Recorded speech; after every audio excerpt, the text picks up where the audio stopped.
come on up. I'm going to read a proclamation about the crop walk. I've had the joy of participating so many times in the crop walk, sponsoring folks through our church. Come on up here, First Presbyterian Church. I got to make sure I get my contribution in this year, so it's a good reminder.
Women as well.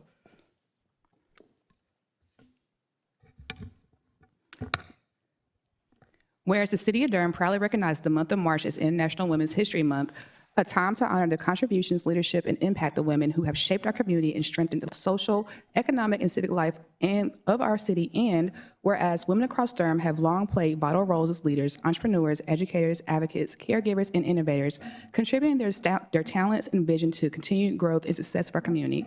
The leadership and dedication of women who have helped build stronger neighborhoods, uplift families, inspire future generations, and drive meaningful change throughout Durham. And whereas women in public service, business, education, healthcare, nonprofit organizations, and grassroots community initiatives continue to work every day to create opportunity, expand access, and improve quality of life for residents across our cities. And whereas the Durham's Mayor Council for Women remains committed to supporting and uplifting women and girls through advocacy, leadership, and community engagement, the City of Durham affirms the dignity and contributions of all women, including transgender women, and recognizes the importance of fostering respect, safety, and opportunity for women, girls, and gender-diverse residents throughout our community. And whereas Women's History Month provides an opportunity for all residents to reflect on the achievements of women, past and present, and to celebrate the leaders, mentors, and changemakers who continue to move Durham forward. Now, therefore, I, Leonardo Williams, Mayor of the City of Durham, North Carolina, do hereby proclaim March 2025 as International Women's History Month in the City of Durham and urge all residents to take note of this observance and celebrate the contributions of women, uplift their voices, and support opportunities for women and girls to lead and thrive. Witness my hand, the corporate seal of Durham, City of Durham, North Carolina, on the 16th day of March 2025. You are.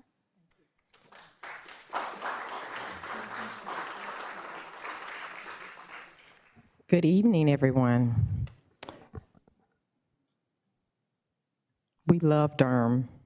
We especially love women and children in this community who help make this city strong, passionate, and full of promise. As we honor International Women's History Month, we recognize the women who have shaped Durham as leaders, educators, caregivers, advocates, entrepreneurs, and change makers. Their work has strengthened families, uplifted neighborhoods, and inspired future generations. This proclamation also reminds us to support all women, including transgender women, and to continue building a community rooted in dignity, safety, respect, and opportunity for women, girls, and children. Today, we celebrate the voices and the contributions of women across Durham because the past, the present, and the future of this city is unmistakably imprinted with women. Thank you.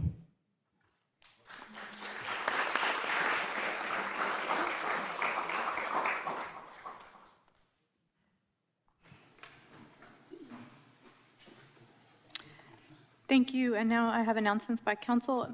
Colleagues, I'm going to have us do 2 minutes each since we have lots of speakers this evening instead of our normal 3 minutes. And I'm going to start to my left with Councilmember Kopak and then just go down the dais. Thank you. Good evening, Councilmember Kopak. Good evening, everyone. Thanks so much for being with us tonight. I want to start just by saying I was really proud to present a proclamation on behalf of the mayor last week to the North Carolina Peace Corps Association in honor of Peace Corps Week. I spoke to a room full of people who have served across continents and decades as ambassadors for peace, connections across culture, and sustainable development. I left 25 years ago, just after 9/11, to live in Benin, West Africa, where I work with women's shea butter cooperatives and other entrepreneurs, learned new languages and ways of living, and made friendships that endure to today. And we have a good number of returned Peace Corps volunteers in Durham, and it's an incredibly active group that's engaged in a range of social and environmental justice causes. So happy Peace Corps Week, Durham. Also just want to say I appreciated attending the Cornwallis Cookout yesterday and the chance to network with residents, including our youth, and community groups who are advocating for a shared commitment to bringing peace and reducing gun violence in Durham.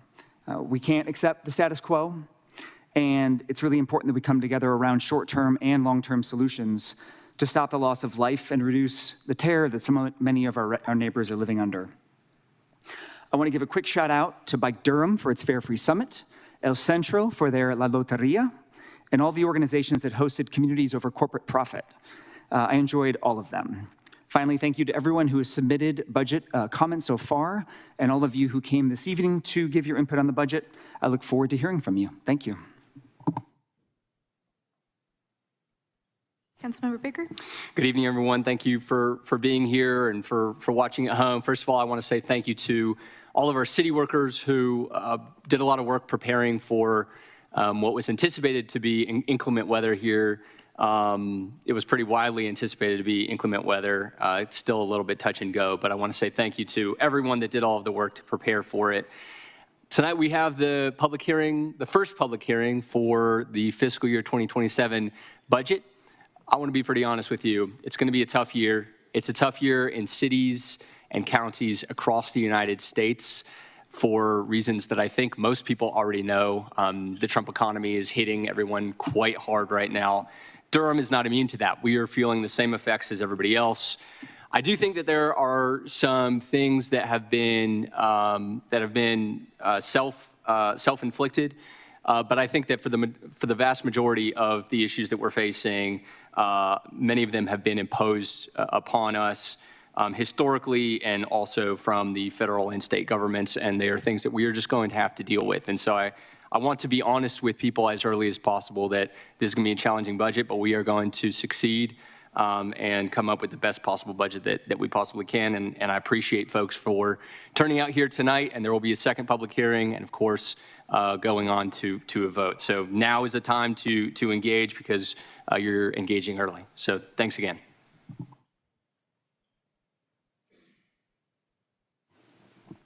Councilmember Burris. Thank you, and good evening to everyone watching here in the audience, but also those who are watching at home. Excited to be with you all, and also happy that we did not receive the inclement weather at this point, so excited about that. I had the opportunity on March 4th to participate in our Sister Cities International Women's Day event, which is a conversation led by County Commissioner Michelle Burton with author Abigail Leonard, and talking about the book For Mothers, A Journey Through the First Year of Parenting in Four Countries, which I found to be a really interesting and unique conversation, talking about the evolution of feminism, but also what motherhood looks like for those in other countries that have more support or better policies to support motherhood.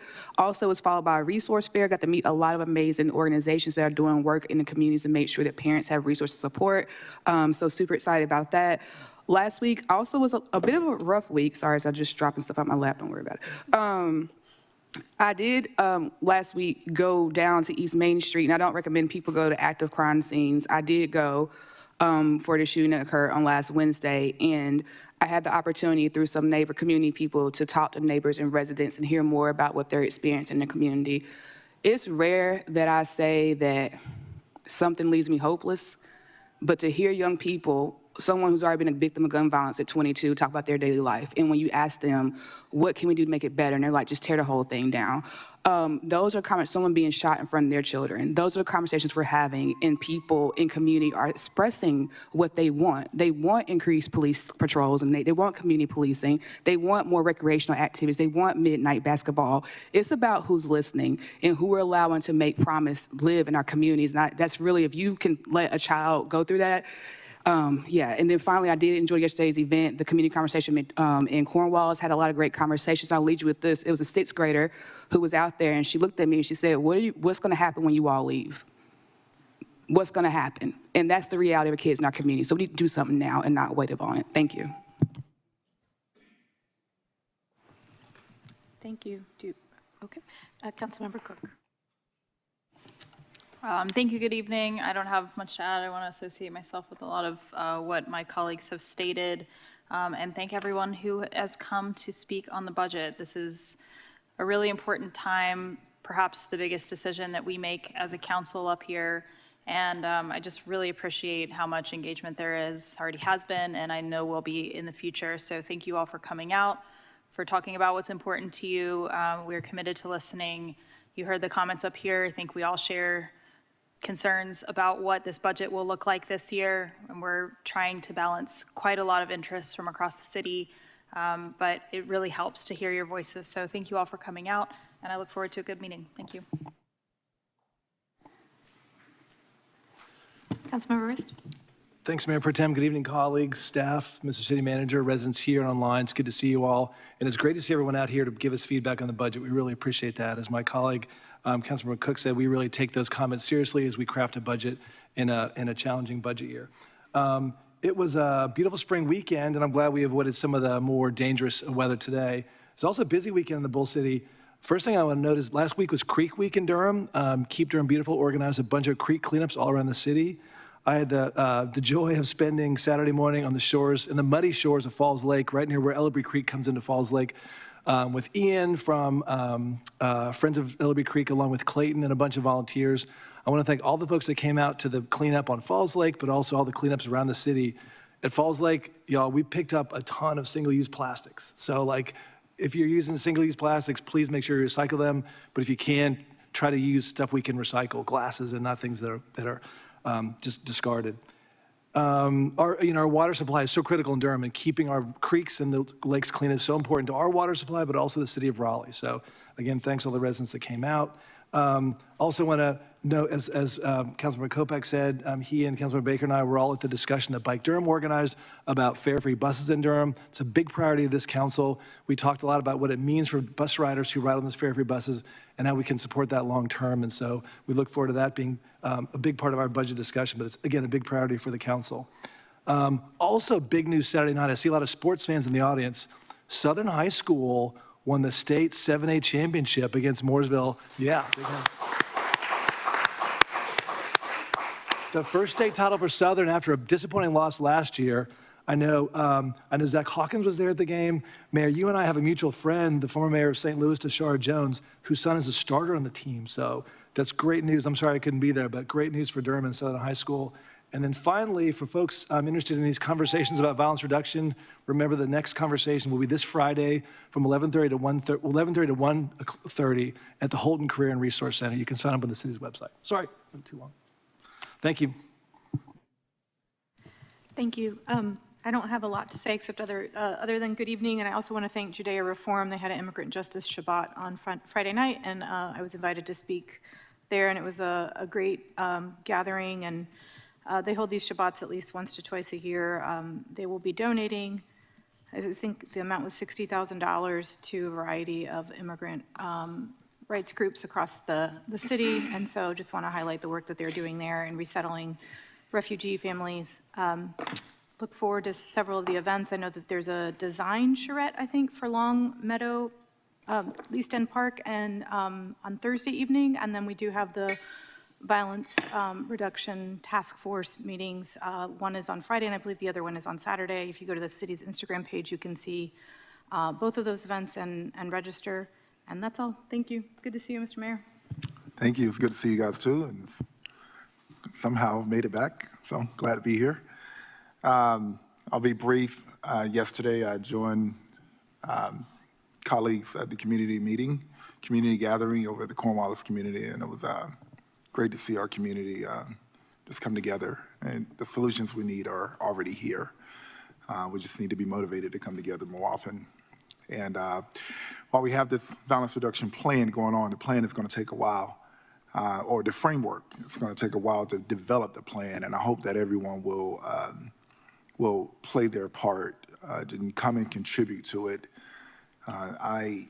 There's going to be a lot of talk about it, you know, and everybody's going to have an idea, and people are going to praise it, people are going to hate it, you know. I don't really care. All I care is if you're contributing, and that's my number one priority. You hear me often say, you know, Durham is, you know, not only the city of medicine, but city of culture. Well, obviously, this past weekend, we're the city of champions. So not only did Southern High School win the 7A state championship, NCCU men's and women's basketball, while they did not successfully win the championship, they did go to the championship. And also, for the first time in ACC history, Duke, a collegiate school, as a member of the ACC, has won men's basketball championship, women's basketball championship, football championship, and I believe lacrosse as well. I mean, Durham is doing it right now. So these are success stories that I just want to highlight because, you know, based on the clickbait algorithm, you're only going to hear the gunshot stories. But there is a lot of good happening in the city, and it's going to be up to us to tell those stories as well. Just got back from leading a national discussion on immigration. Oh, yeah. You must have did that, didn't you? Just got back from a discussion leading the nation on immigration affairs and how we're dealing with that at the local level. So it was great to represent Durham in that front. All right, let's get to it.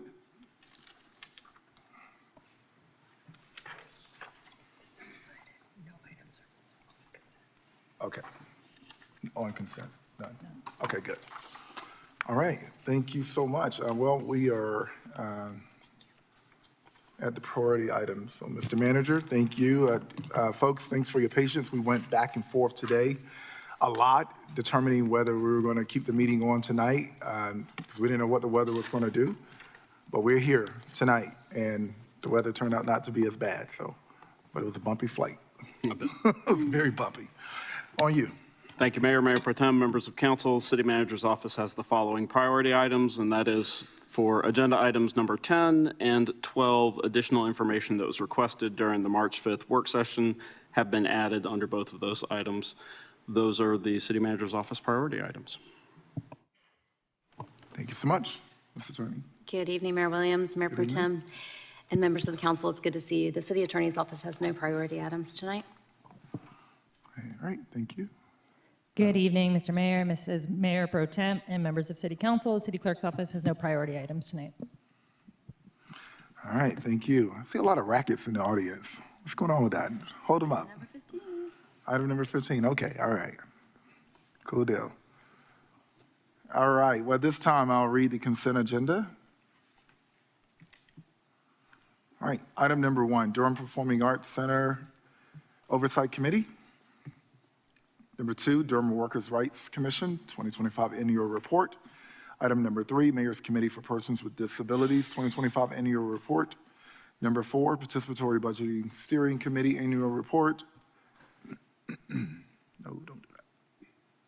Item number 5, First Amendment to SD 2025-02 Drainage Structure Improvements. Item number 6, Fiscal Year 2025 Annual Comprehensive Financial Report, ACFR, and Residents Financial Report. Number 7, acquisition of 1 temporary construction easement in 1 area in fee simple at 114 West Cornwallis Road for the SW45 Bike and Sidewalk Project. Number 8, Second Amendment to the Professional Services Design Contract for the City Hall and Annex HVAC Project. Number 9, construction contract for the Environmental and Street Services Yard Waste Repairs and Upgrades Project. Number 11, ratification of 10 fiscal year 2026 festivals and events contracts. And on GBA, item number 10, Fourth Amendment to extend lease between City of Durham and LRC GB LLC at 807 East Main Street, Golden Belt Suite 2, 300 for the Community Partnerships and Engagement Department. Number 12, amendment to contract number 20910 with Hayti Promise, CDC, St. Joseph's, and, this is GBA, yeah. Number 21481 for Fayetteville Street Corridor Neighborhood Stabilization Project Implementation. Also, our public hearing on the fiscal year 2026-2027 budget and fiscal year 27-32 capital improvement plan. And, oops. Number 16, limited obligation bonds, series 2026 A and B. Number 17, zoning map change, 1612 Carpenter Fletcher Road 2. All right, and I am, yeah, right, I'm gonna take 16 and 17 first, so we can just spend time on the budget. I can make a motion. correct. A motion to adopt the consent agenda? All right, thank you. It's been moved and properly seconded. Second. Sorry, it's been moved and properly seconded. Madam Clerk, please open the vote. I started thinking out loud. What I have to do next. I'm waiting on your vote. I'm sorry, I'm waiting on your vote, Mr. Mayor. Oh, it's not doing it. Oh, there we go. And the motion passes unanimously. Thank you. Guess I had to wake it up. And Mr. Mayor, I had put 10 on the GBA, and I'm happy to make a motion. I've had my questions answered. All right, thank you. Oh, we have speakers, just kidding.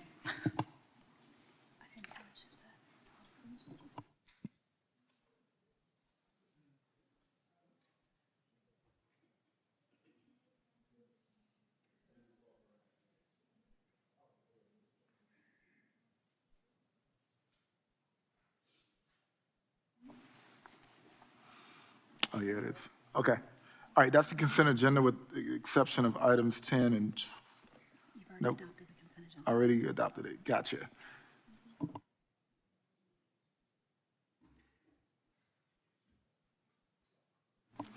All right, we've adopted the consent agenda. However, we have on GBA items 10 and 12. And I will now address number 10. Madam Councilmember Cook, you got your questions answered with the additional information? All right, I'm going to go ahead to the public speakers. First up, I have Ms. Jackie Wagstaff. Item number 10. Welcome, you have 3 minutes. How many minutes do I get? Oh, 3. Good afternoon. I'm glad Ms. Councilman Baker pulled this item. Golden Belt, $2 million, is that? I have a couple of questions. One, I would like to know if Scientific Properties still owns this property, which is Dr. Rothschild, because he acquired this property in 2008, and he formed a development company in 2013. So he's been developing around there. He owns the Venable too, I'm pretty sure of. And I know we had a department that was located in the Venable at one point, but I heard you say at the work session that there's no longer any department workers or any city workers in the Venable. I'm sorry, Ms. Wagstaff. Can you just turn the mic up? Thank you. But we still have people working out of the Golden Belt. And I just think that at this point, I remember when he purchased this property and he renovated this property, and I distinctly remember the city investing in this property of renovation. Then we put a department in his property to help him pay his mortgage. That's problematic for taxpayers, that we will help you renovate, and then once you renovate, we're gonna put one of our departments in there, which we're paying millions of dollars to him each year in rent to help him pay his mortgage.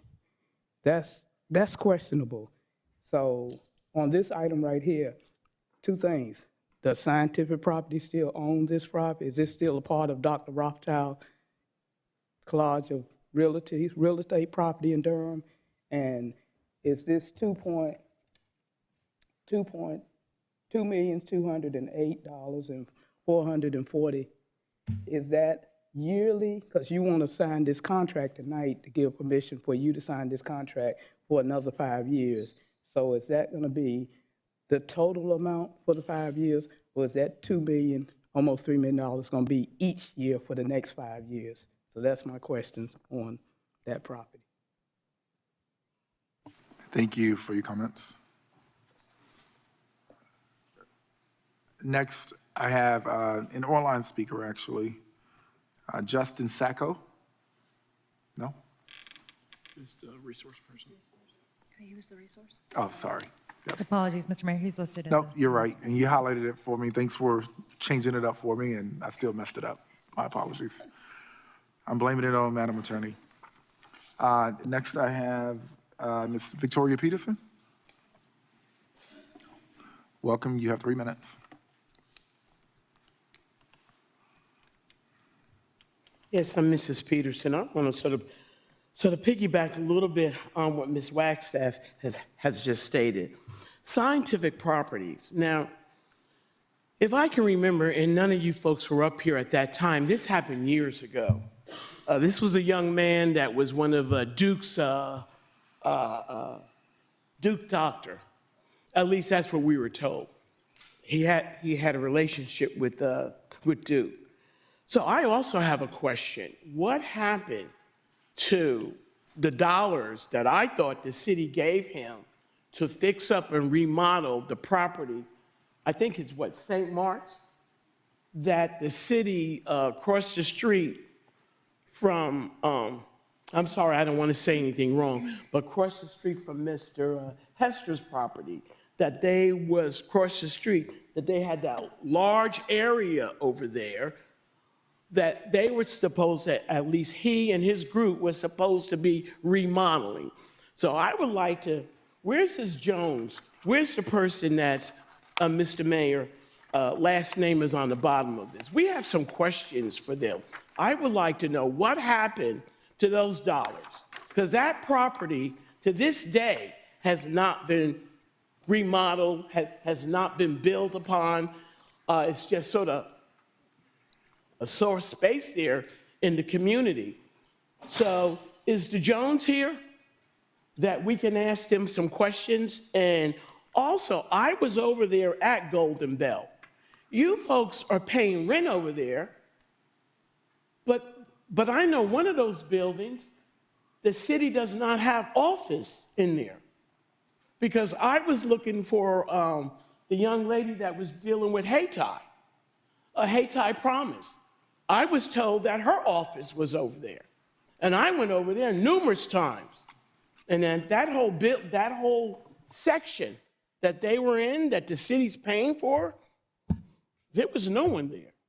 So where's the Jones at, Mr. Mayor?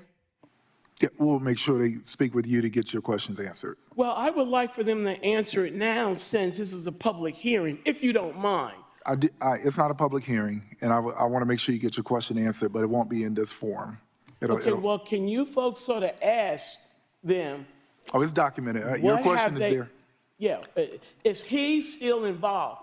If that is true, if this individual is the Duke doctor, if he's still involved, I'm asking the city put a hold on this. Because we need to come back and find out what did they do with the monies or the commitment that they were supposed to redo and fix that property up off of on Fayetteville Street, Mr. Mayor. Thank you, and we can have someone answer questions. All right, thank you so much. So at this time, Mr. Mayor, if I may just go ahead. speak to it. There were a few questions raised. I do just want to address one of them, which was about the approximately $2 million. And it is, when you pull up the staff report, it is a little bit confusing because it says the annual rent, but the $2 million is in reference to a total amount for the 5 years. So it's between $300,000 and $400,000 per year. So it goes up to about $2 million over 5 years, and then there's the optional extension beyond the 5 years. I just wanted to address that because I thank you also for that. I found believe that that was Ms. confusing. Wagstaff's question. What's that? I believe that was Ms. Wagstaff's Yes, question. yes. Good. I wanted to address that directly. And we'll have staff address your question before you leave tonight. It may not, you actually may not get your answer tonight because I don't know if they are prepared to answer that, but we will get your question answered. Ms. Peterson, thank you. We're about to vote right now. I can appreciate that, but we're going to have to resume and we'll get those questions answered. All right. All right, at this time. Yep, there are three of them. I'll entertain a motion to authorize the city manager to execute the Fourth Amendment to extend the existing lease term by 5 years with LRC GB LLC in the amount of $2,208,440 for the office space at Building 2, Suite 300 of the Golden Belt Complex located at 807 East Main Street. So moved. Second. It's been moved and properly seconded. Madam Clerk, please open the vote.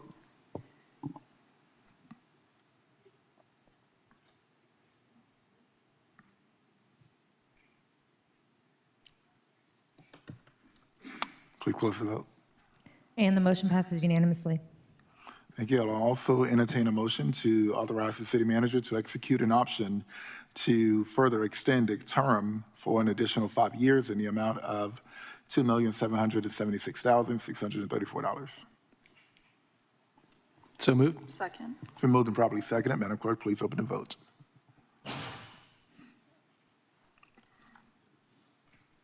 Please close the vote. And the motion passes unanimously. Thank you. And lastly, I'll entertain a motion to authorize the city manager to execute subsequent documents permitted by or required by the lease agreement, including any amendments, extensions, renewals, or related documents. So moved. Second. It's been moved and properly seconded. Madam Clerk, please open the vote. And please close the vote. And the motion passes unanimously. Thank you. All right, the next item on GBA is amendment to contract number 20910 with Hayti Promise CDC, St. Joseph's, and number 21481 for Fayetteville Street Corridor, Neighborhood Stabilization Partnership Implementation. This item.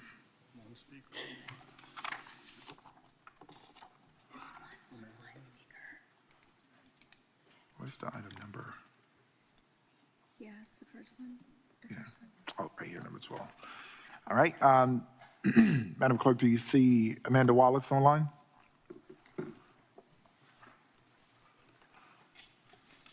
No, Mr. Mayor, I don't see her online. All right. I will, The first person I see online on the list, oh, not for item 12, no. yeah, Amanda Wallace, I just don't see. item 12. All right, I have, yeah.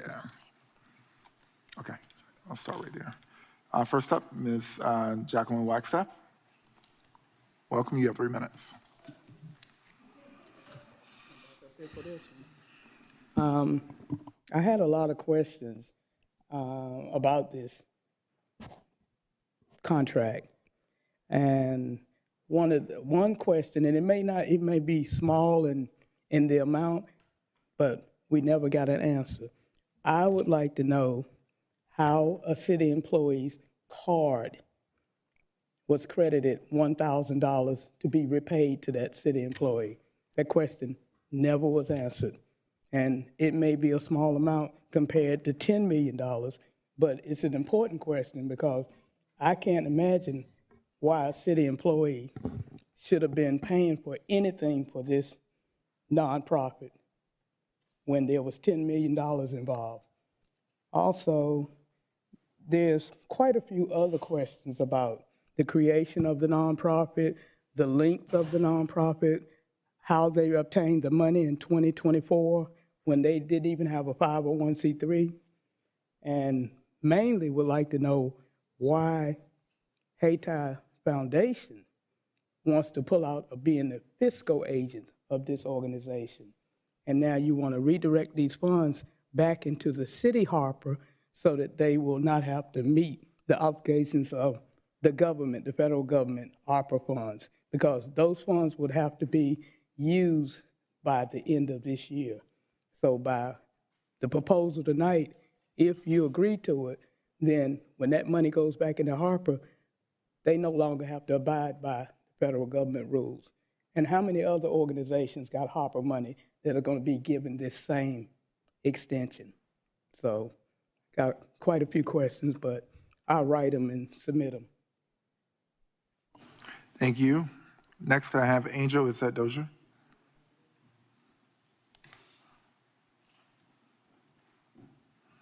Welcome, you have 3 minutes.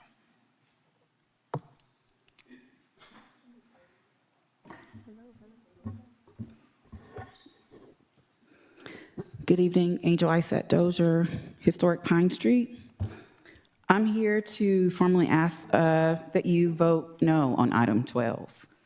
And not to kill this work, but to pause it and bring the originating community coalition back to the table.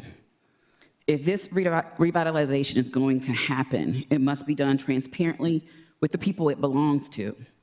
The Hayti community survived one broken promise. This council will be on record for how it responds to this one.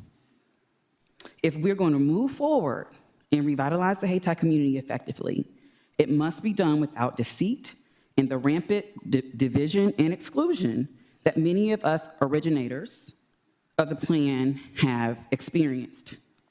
If you want to understand how Black people were sold out of their own neighborhood when the bridge was, or when the highway was built in the Hayti community, sometimes by their own leaders, you're experiencing it right now. You're witnessing it right now. The switcheroo, the bait and switch, all the different conversations about how this CDC was formed, and I can go on and on and on. I was there for each part of it, so I know what I'm talking about.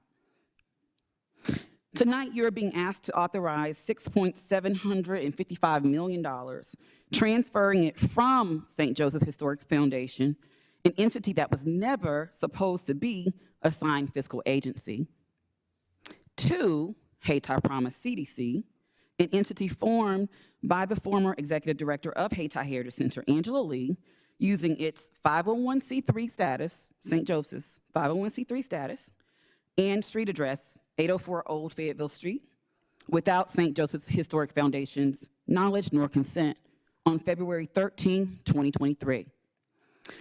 Durham historian Dr. Andre Van documented it plainly in his book. City leaders and members of the Black middle class played pivotal roles in removing this community in the name of progress. Over 4,000 families and 500 businesses were displaced. The reinvestment never came. That is the documented history of the Fayetteville Street corridor that item 12 claims to revitalize. And I need to correct the record. Faye Calhoun said this work began with the ULI report. That is false.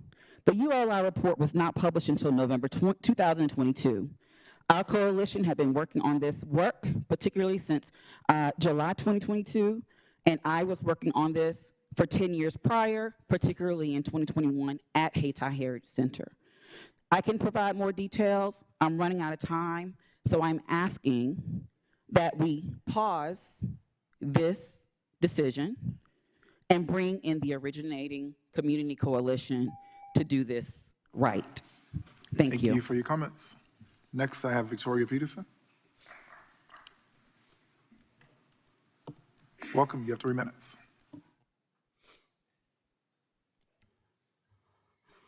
I'm sorry, I'm not trying to be rude. I'd like to know what happened to the $4 million.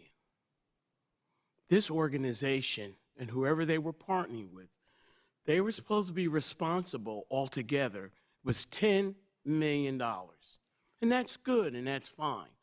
But even I've spoken to somebody, well, Ms. Peterson, $10 million really is not a lot of monies for what they wanted us to do. Well, the question is, what was it that the city wanted them to do? Because I have spoken to persons in that area, at least businesses, who were not even aware that there were monies to help them with their businesses as well as to help them with their homes. So my question, even though that the city wants to transfer this to another group, I believe they're called the formal Rebuilding Durham or Rebuilding Together of the Triangle, all of these different groups and names. I don't know if somebody is here to represent that organization, Mr. Mayor, but what are they going to be doing? Are they going to be working with houses? Are they going to help people in the community remodel their homes? I'm going to ask publicly, because my understanding, this is also supposed to be done. I want to say Mr. Mayor, but no, this is the city manager. I'm asking for an audit on this organization and this monies. I'm also asking for an audit of the $50-some million that the city received for not just these funds, about the $10 million. I want an audit on all of the monies that the city received and what organizations received the funds and what organizations, my understanding from some of the work session meetings, that some of the organizations have given those dollars back. So what has happened to the dollars that have been given back? I've also have asked the city, over $50 million, those dollars are sitting somewhere. And Mr. Mayor, you know I've asked you this several times. What is happening with the interest? Where's the interest at? Off of $50 million. So I'm going to ask the city manager publicly for an audit on this organization and an audit on all of those other dollars to make sure that these organizations that have received these funds are using these funds correctly and properly how they said that they were going to use the funds. Now, can I get a commitment from the city manager today before I go sit down? Can I get a commitment? Since this is, did you say no, Mr. City Manager? No, he did not say that, but we'll get your questions answered. I'm sorry? We'll get your questions addressed. Okay, well, I want to, even if you put it in writing, I want an audit on these organizations. Thank you. Next up, I have Marcellus Smith. Welcome, you have 3 minutes. Thank you very much. My name is Marcellus Smith, and I'm on the board of Hayti Promise. I'm here to say that what we want to do more than anything is continue the work that we've begun dealing with the citizens in the Hayti community. One of the things that I can tell you about the board of Hayti Promise is half of us are Durhamites. And I'm not saying people who live in Durham, I'm talking about people who were born in Durham. I'm not talking about Hayti that I read about or Hayti that somebody told me about. I'm talking about Hayti that I lived in. I'm talking about the Hayti of Fayetteville Street, running down Fayetteville Street to get away from the dogs when you had to go past the shop where they built the go-karts and stuff, and going to W.D. Hill Play School. So when we are committed to doing the work in Hayti, we're doing it not because it's just a notion, but because we do remember what it was, and we do remember living in that community, and we do remember going to W.G. Pearson elementary school and getting a burger from Mr. Easterlin's place, the College Inn. And we remember the people of Hayti. You know, we remember Miss White, who was my teacher. And remember that by the time you got home, if you did something bad, he got home before you did in Durham. Remember when you got to Hillside, I wasn't just Marcella Smith, I was Curtis Day's nephew, who also went to Hillside. So our commitment to doing this work, and I'm not going to litigate old stuff and talk about things that happened before I got on the board. I'm just going to talk about what we're trying to do and what we're trying to accomplish.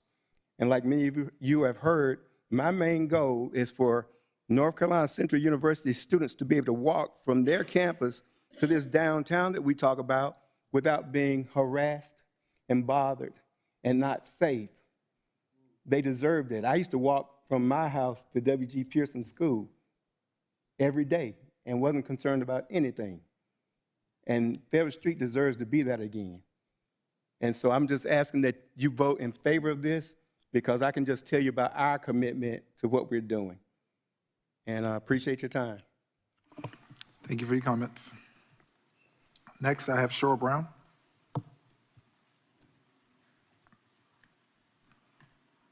Welcome. You have 3 minutes. Good evening, council members. My name is Cheryl Brown. I am a homeowner and business owner at 2500 Fayetteville Street, and I serve as the chair of the Hayti Promise CDC. The work being done by Hayti Promise CDC did not happen by accident or overnight. Hayti Promise was formed following the recommendations of the Urban Land Institute, which conducted a comprehensive study identifying best practices for revitalizing the Fayetteville Street corridor after decades of disinvestment. Many of the loudest voices criticizing this effort today didn't even participate in that process. Multiple nonprofits connected to Fayetteville Street received funding through the American Rescue Plan Act. Some of them long before Hayti Promise received anything, and several of them were brand new entities. If we are scrutinizing for equity and accountability, the question is simple. When will those organizations be held to the same level of public scrutiny? There's also a deeper concern.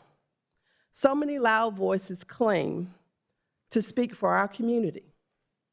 But when progress does not happen under their control, according to their vision, or directly benefiting them, their response is to try and block the progress for everyone. The truth is, Fayetteville Street corridor today is not thriving. It is a corridor that has experienced years of decline. And the people who actually live there, work there, and walk their dogs there every day are tired of seeing progress stall for no reason. A small group should not be able to hold an entire community hostage simply because something is not happening their way.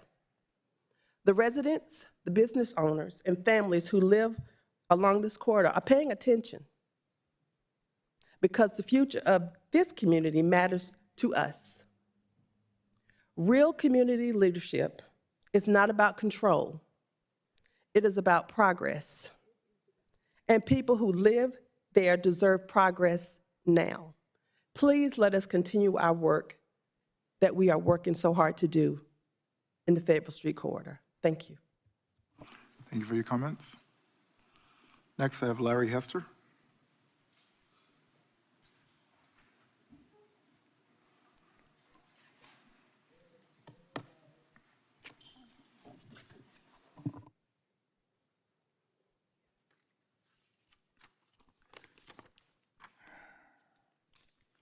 Good evening.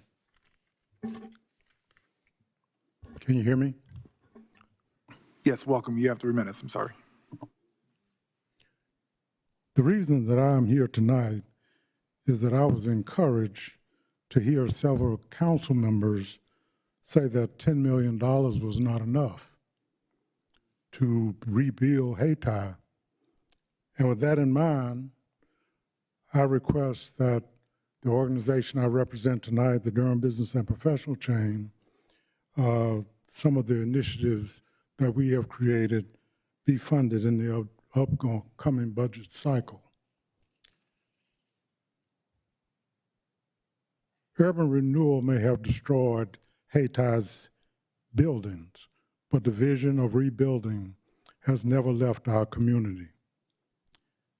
That vision includes economic development, workforce development, and youth development. We know that every vision needs a plan, and such a plan to fund $55 million to Hayti and Fayetteville Street was presented to the City Council in 2005. Even though it was deemed to be too comprehensive by one of the council members, we kept working to restore Hayti to its former position of prominence in the Durham community. Today, over 100 businesses are in the corridor when only 4 survived the Hayti renewal, urban renewal. Over 300 jobs have been created by these small businesses that are there. Our small businesses, whether you realize it or not, contribute to the tax base in this city. Something is wrong with this picture that we are getting. The chain created Durham's only African-American local historic district to preserve historic homes and our history. The chain created the Rites of Passage program that has mentored over 500 young men to curb violence in our community. I see a couple of them in the audience, very well spoken. The chain has been a sponsor of Phoenix Fest that brings thousands to Fayetteville Street to celebrate the legacy of Hayti and to support small businesses. I think that's what we're all about. The chain recently created a vocational pre-apprenticeship program where over 100 graduates so far have graduated and have begun to enter the workforce. I only have one more sentence. Please complete. It is important that organizations in our community continue the work that has been done for decades after the destruction of Hayti by the city of Durham. Thank you for your comments. All right, and last I have Michael English.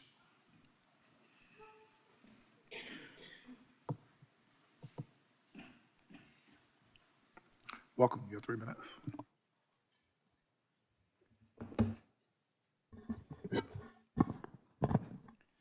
Good evening, Mayor, Mayor Pro Tem, City Manager, Commissioners, City staff, and members of the public. My name is Michael English. I've been a Durham resident since 2008 and recently appointed board member to the Hayti Promise CDC. I'm here this evening to express my support for agenda item 12 and to continue the work to advance investment and opportunity in the historic Hayti community. I want to share my personal journey to serving on the board, which I believe began long before my appointment. As a student at North Carolina Central University, I read a report written by a Duke University grad student entitled The Downfall of Durham's Historic Hayti. The paper detailed the economic decline of the Hayti community following urban renewal. Learning about the dismantling of what was once one of the most vibrant Black business districts in the country sparked a deep frustration and curiosity in me. I wanted to understand how a thriving community could be disrupted so dramatically, and more importantly, what would it take to rebuild it?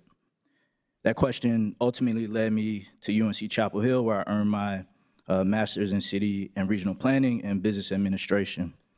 The goal was to develop the tools needed to better understand economic development and think about how communities like Hayti could be restored and reimagined. Before graduate school, I shared the frustration that many Durham residents feel, seeing a community with tremendous potential, but lack economic opportunity, limited investment, and aesthetic vitality. Through my academic and professional career, seeding economic development initiatives domestically and internationally, the most important lessons I learned is that economic development work is generational work. Given the history of economic exclusion, government interference in communities like Hayti, trust is not built overnight. Rebuilding the economic and cultural fabric of a community moves at the speed of trust. It requires patience, sustained investment, collaboration across public, private, and community partners. Ultimately, my master's thesis asked one simple question: why doesn't Fayetteville Street look like Franklin Street? Through my work with Hayti CDC, now I have the opportunity to see the future that does not attempt to copy another community's model, but instead builds an economic and cultural district that is uniquely Durham and deeply respectful to Haiti's history and legacy, an opportunity to improve the social, cultural, and economic quality of life for residents. Agenda item 12 represents another step in that long-term effort, one that helps lay the groundwork for continued reinvestment, partnership, and community-led progress. As one of the stewards of this opportunity, I want to thank the Commission and the broader community for the continued feedback, support, and engagement. Thank you. Thank you. Thank you for your comments. All right, those are all of the speakers I have for this item. What I'll do is entertain a motion, and if there are any. What I'll do is entertain a motion in a second and then open up for a discussion, if so. Are we good? So moved. Second. It's been moved and probably seconded. Any question or discussion? Yes, I have a couple questions to Director Flora. Yes, please come on down. The price is right for you.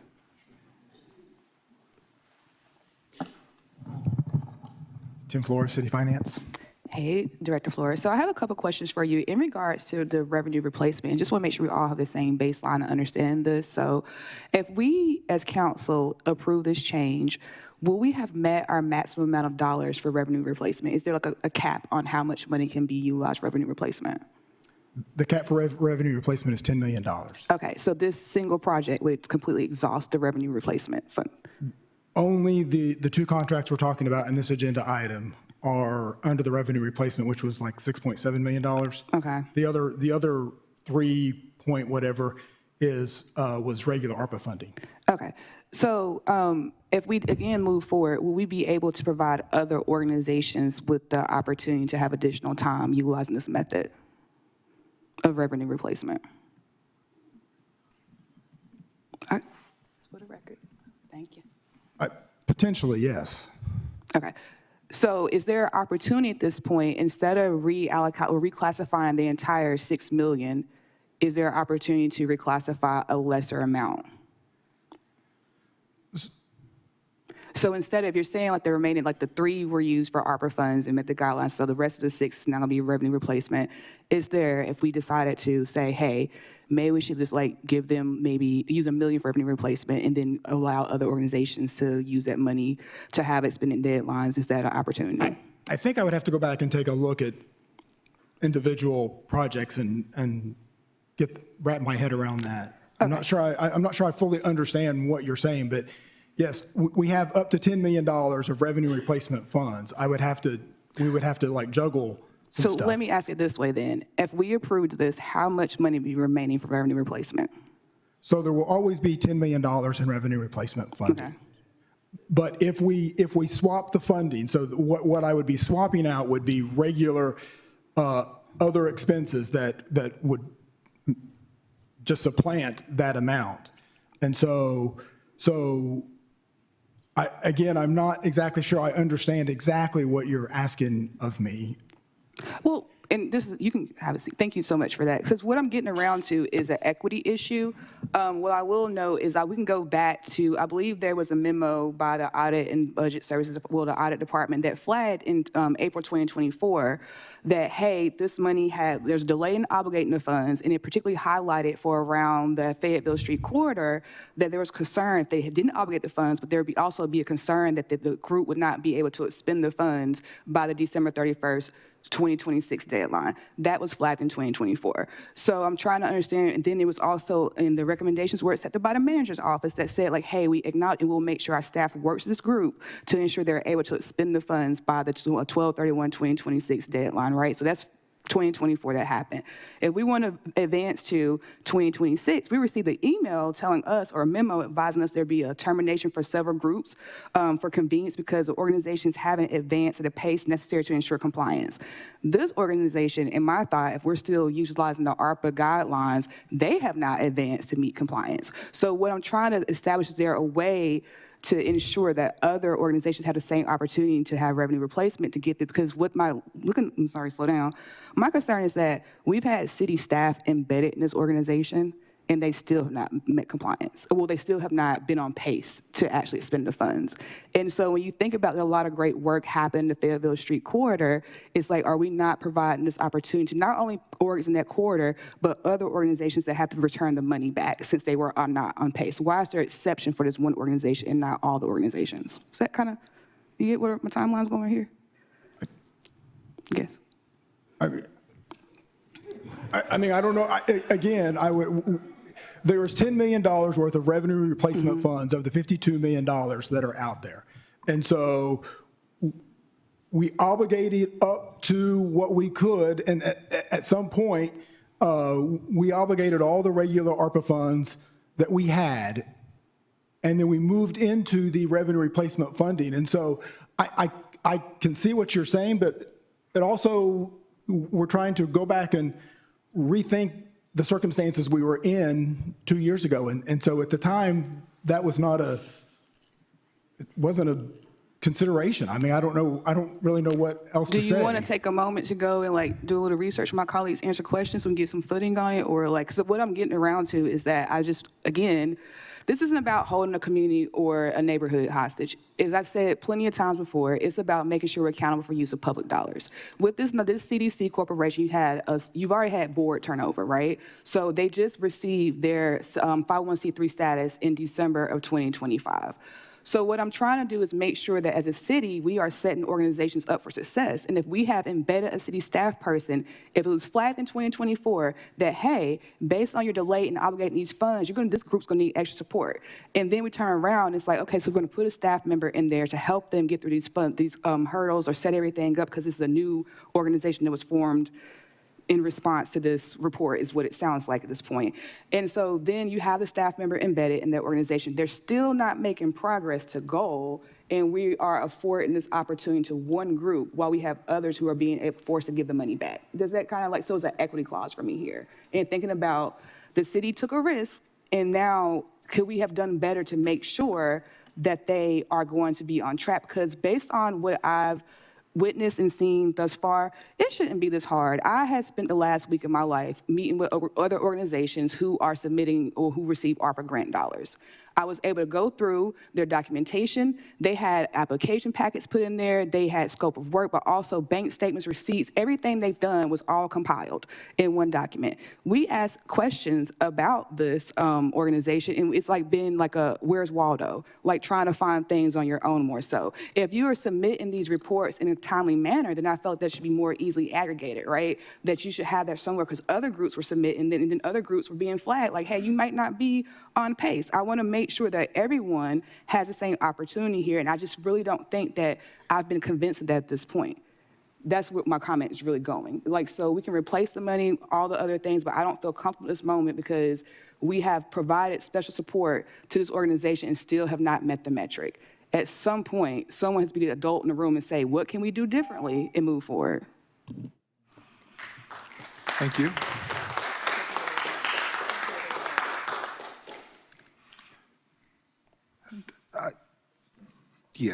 I want us to get some clarity on this issue. I would feel really bad sort of leaving it out in doubt. Mr. Flora, I can see the confusion still on your face. So I'd like to just get some clarity if we can sort of source the question a bit more and get If I can, Mayor, Yes. there is a ARPA update item that's scheduled to come to council in April. I think we'd be happy to provide kind of a full overview of the ARPA program at that time. I think all of the standards that we use to manage the ARPA contracts, all of the obligations that we hold recipients to, I'm very comfortable that we can be fully transparent on all of those. If there are questions about any agencies that have requested additional time, I'd be happy to answer that and ask staff to collect that information. I don't have that information this evening, but at that meeting in April, we'll be able to answer questions about any of the ARPA contracts that council may have. So I'm just trying to figure out how that helps me tonight, because we've been having this discussion since, maybe January? I've only been on council for 3 months. And so during the work session, we've been asking some of the same questions and haven't received. So I'm just trying to ascertain how that April discussion is going to help inform what the vote is tonight. I wasn't suggesting it should inform your vote tonight. I was just updating council on when we have a scheduled presentation coming forward. I understand and hear your concerns. Thank you. I just want to provide some clarity. The CDC money was completely outside of the regular ARPA process. It did not get vetted in the same way as the community-driven process. So when the city got, I think it was 52 million, we set aside about 50% of that money. That was a process that community organizations went through.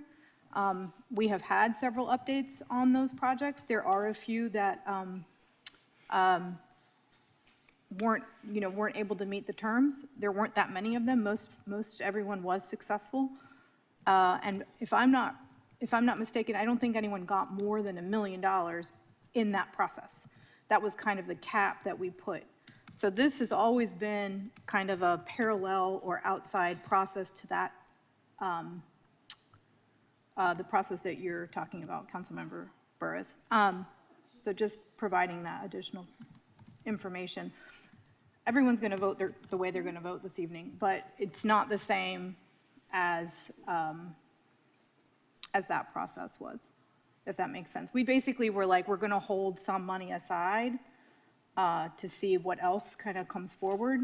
And then there was, during a budget process, both Councilmember Freeman and Councilmember Middleton, if I'm remembering correctly, put forward the idea of, this is a moment to do some, historic reparation, obviously not enough, and we should take the opportunity. So that was kind of how the decision was made at the time. Not sure if that's helpful or not. Well, my thing is that it shouldn't be this confusing, because so basically that was a set aside is how that money was defined for, or, because I'm just trying to figure out the guidelines and criteria. If you're saying that we put money aside, was that still subjected to the ARPA guidelines and reporting criteria as everyone else, or was that different? It was all ARPA as far as it had to qualify under the rules set aside by the federal government, right? But it was not part of the kind of not really competitive, but the community kind of re-granting process. It was a separate routed thing. It came through, how when we just did our budget retreat, it was council asks that came through for $10 million. That was the initial ask, if I'm remembering correctly. And then it was determined by council, because we still had ARPA dollars, like, hey, why don't we use ARPA dollars in this way? We still have some money that we didn't use during this community process. That's how we arrived at that decision. There were also some affordable housing projects, the same thing. The costs for those affordable housing projects, the construction costs were higher than originally anticipated, because those were 2018, 2019 dollars, and inflation in 22, 23 was really high. And so it was the same thing. It was outside of the initial process that we ran with leftover ARPA dollars that we were like, well, we don't want to use the whole 52 million. We want to have some to know, we're not 100% sure what this economic recovery is going to look like, so we don't want to use the full amount. And so that's also how we used it. So we backfilled several affordable housing projects when we did. We had set aside some from the affordable housing bond, but when it came time, we had to backfill, I think, 4 affordable housing projects. And the county, so I think we put 10 million towards affordable housing projects, and then the county matched us another 10 million. But this was 4 years ago, so maybe Yeah, I'm that was it. wrong, but yeah. Well, I just keep hearing like the process was different with the community engagement piece, but my question was like, there's the ARPA restrictions and like, because we're saying that basically they're not going to meet the deadlines, which insinuates that they're still held to that same standard. What I don't, and I'll land on this where I'm at with it. This is a very sensitive community, and it's not about halting people's progress. But what I've heard some things that have been disturbing to me in terms of like Black people fighting over crumbs. That's number one that still plays my mind.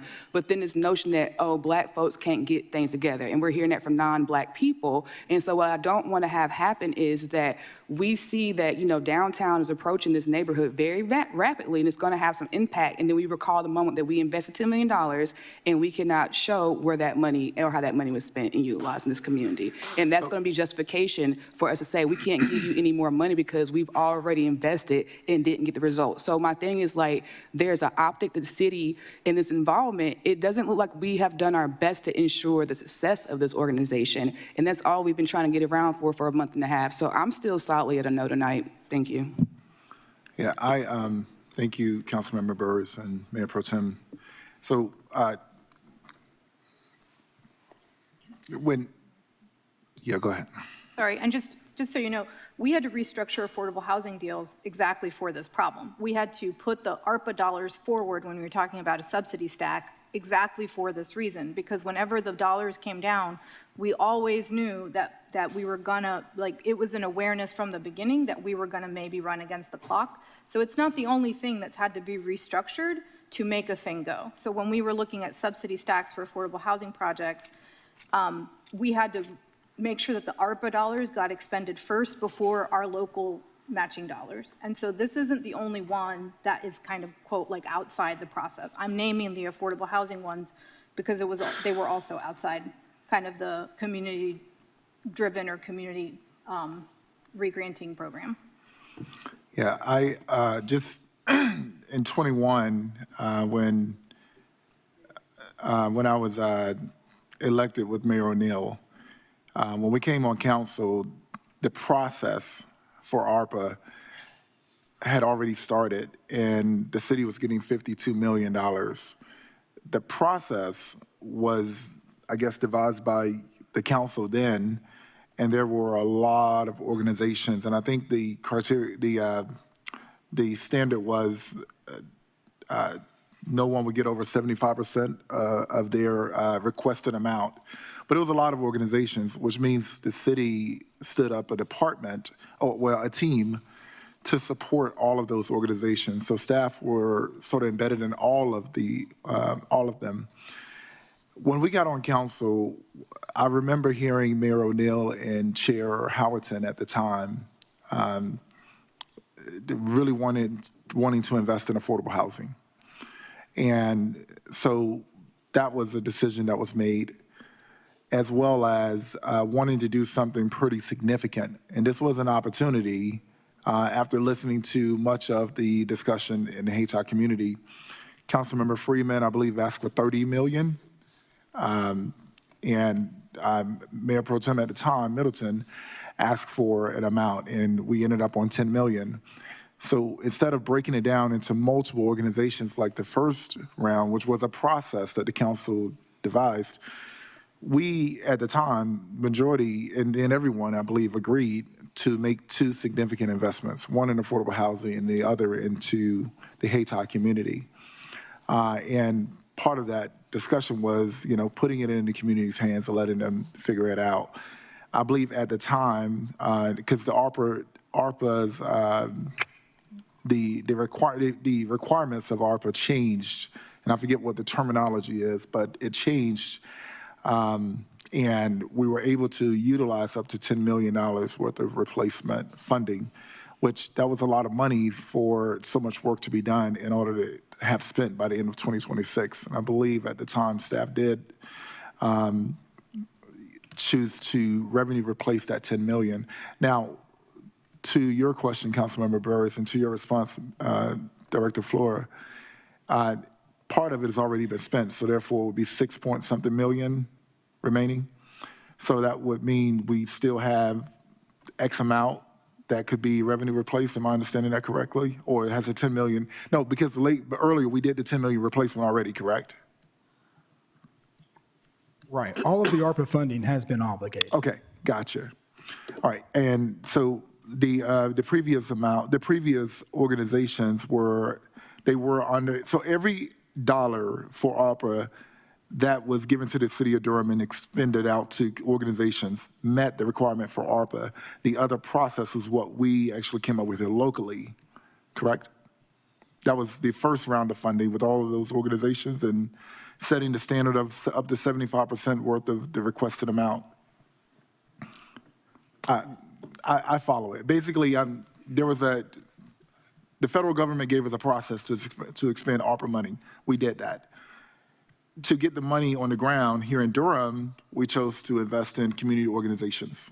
And that was a process that came from the city, right? Not the federal government. Right. We chose to do it because other cities chose to just do infrastructure. The process for the ARPA funding was developed internally to the city, yes. Yes. And consistent with the guidelines provided by the Treasury Department. Yes. Correct, and that was the first tranche. The second tranche was these two major focus areas, Haiti and affordable housing. So, yeah. So we got the money all at once. We chose to spend half of it one way and half the other way, which was affordable housing projects and the 10 million for, because I know the first time was before I was on council. The second wave was when the council had changed, an election had happened.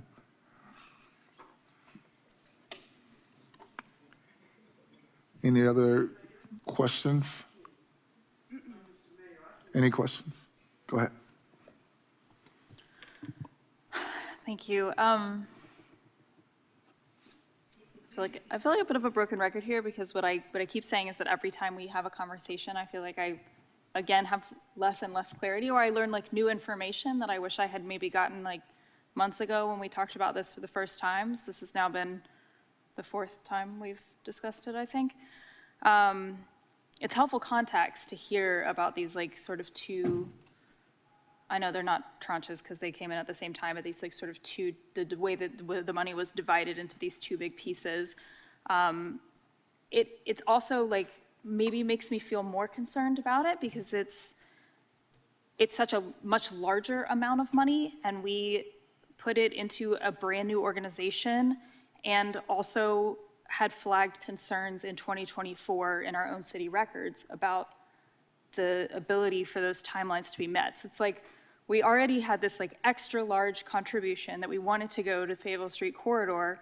We put it into a new organization, which like I've met with the board, and I do believe in those individuals' like commitment to that community, but it's like there were already community advocacy groups ongoing in that community, and like anyone would take time to build like capacity there. There's just no way to do that as a brand new organization. And so we like sort of set them up. I don't want to say like for failure necessarily, but it is kind of what it feels like. And my concern is the same as Councilmember Burris is like, I don't want us to have spent all this money and not see the benefit from it. It's a huge chunk of money. And also to like have maybe like poured money into something that's going to become more divisive than it is even to like do the things that we want to see. And we are several years in. We had those flags about issues in 2024. We dedicated extra staff time. And, okay, we dedicated extra staff time, and I still feel like we aren't getting the responses to the questions that we're asking. I'm sorry, there's so much talking ongoing. I'm just gonna stop. Thanks, Mr. Mayor. This is an important policy discussion that we're having here. This investment we've made in Haiti is a historic investment, as we've talked about, for $10 million in the rebuilding. As we've said, and others in the audience have said, this is not enough money to rebuild Haiti, but this is a down payment on that process. We have had conversations about this for the last couple months and even before that about ARPA generally, a one-time investment in our future. From my perspective, we've got 4 response memos in the, let me pull up the agenda here, in the agenda for tonight. So I feel like staff has responded to our questions. We may not agree with the decision years ago to create a new CDC. It does take time to develop an organization, to get a 501c3 status, to build capacity. Those things take time. That's a decision this council has made. Folks may disagree with that on a policy level. I think we've got enough information to make a decision. Some of the money has been spent, some obligated. The CDC is still working on these objectives. I'm comfortable with the information we have here for now, and I'm happy to take a vote on this. I'd like to call the question. Yeah, do you have a comment? Sure. Go ahead. Yeah, first of all, I want to appreciate the deep dive that Councilmember Burris has done on this issue. The work of accountability, particularly accountability of the organization that you represent, is very, very difficult. As you're all seeing it tonight. The Hayti community deserves $10 million. They deserved it yesterday. They deserved it 50 years ago. They deserve $100 million. They deserve much more than that. And it's necessary. It's necessary. I will say that when this came up in 2024, I certainly had concerns and reservations about the nature of the scope of work being so thin for such a large sum of money, proportion of the ARPA funds. You've heard me say this 1,000 times. We need to set up communities for success. That is our responsibility as a city, and we do that through community planning and community engagement. We have a community engagement department. We have a planning department. We do long-range planning, and when we don't and leave that work to the community, it makes it much more difficult. And so I think that we're seeing some of that, and I just, in the future, we need to set up communities for success by being proactive about small area planning and engagement. There's a lot of momentum right now behind this. A lot of work has been done, and we are where we are. Obviously, I do think that there are some potential wins that we could get out of tonight, where we are. And so I do have a few requests. One is that there is a project website for this on the city's website. There is also a website dedicated to Hayti Promise with information on there. My request is that all major work items be posted to the project website as well as to the CDC website, and that those also be forwarded to council. So for example, the small area plan, the market study, any other major work products, I would like those to make sure that those are posted and that those are forwarded to us and also made publicly available. The scope of work, the 6-page scope of work, also has several tables of metrics, and basically says we can develop these metrics at the wish of the city. And so I'd like to express my wish that we receive those metrics until the funds are fully, the public funds, the ARPA funds and replacement funds are fully expended. I would request that at a 12-month interval, but I also would be open to 6 months. And then I would also, this is a little bit fuzzier, but I would also request meaningful engagement moving forward. Again, I think the city we are democratically elected. The city, for all of our flaws, we do represent, again, with flaws, democratically the people of Durham, and so we are good stewards of the community engagement that happens, and our ability to have staff in the community engagement department who can bring multiple different stakeholders together. My hope is that the community engagement department and the city can work closely to ensure that there is meaningful collaboration with all of the different groups within the Fayetteville Street corridor. And so those are my 3 requests tonight. I think if we came out with these 3 requests, we'd be better off than not. So Is that something that we can agree to, is those 3 requests? What was the third one? Sorry.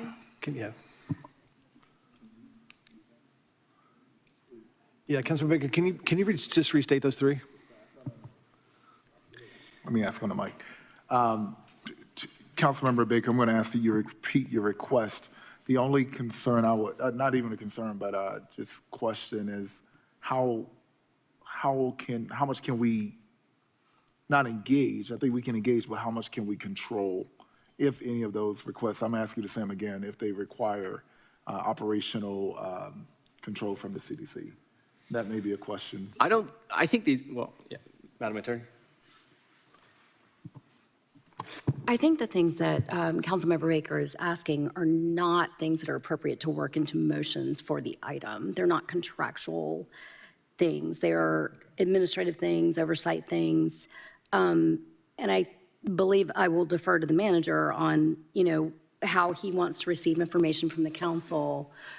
But you don't need to actionalize those things into the motions that are before the council right now, if I've answered the question. Yeah, but I think that we can still provide, I agree, I still think we can provide that direction. This is tangentially related to the item tonight. And I also think that it's already built into the contract, that it is an option. And I just want to express that I think that this transparency is necessary.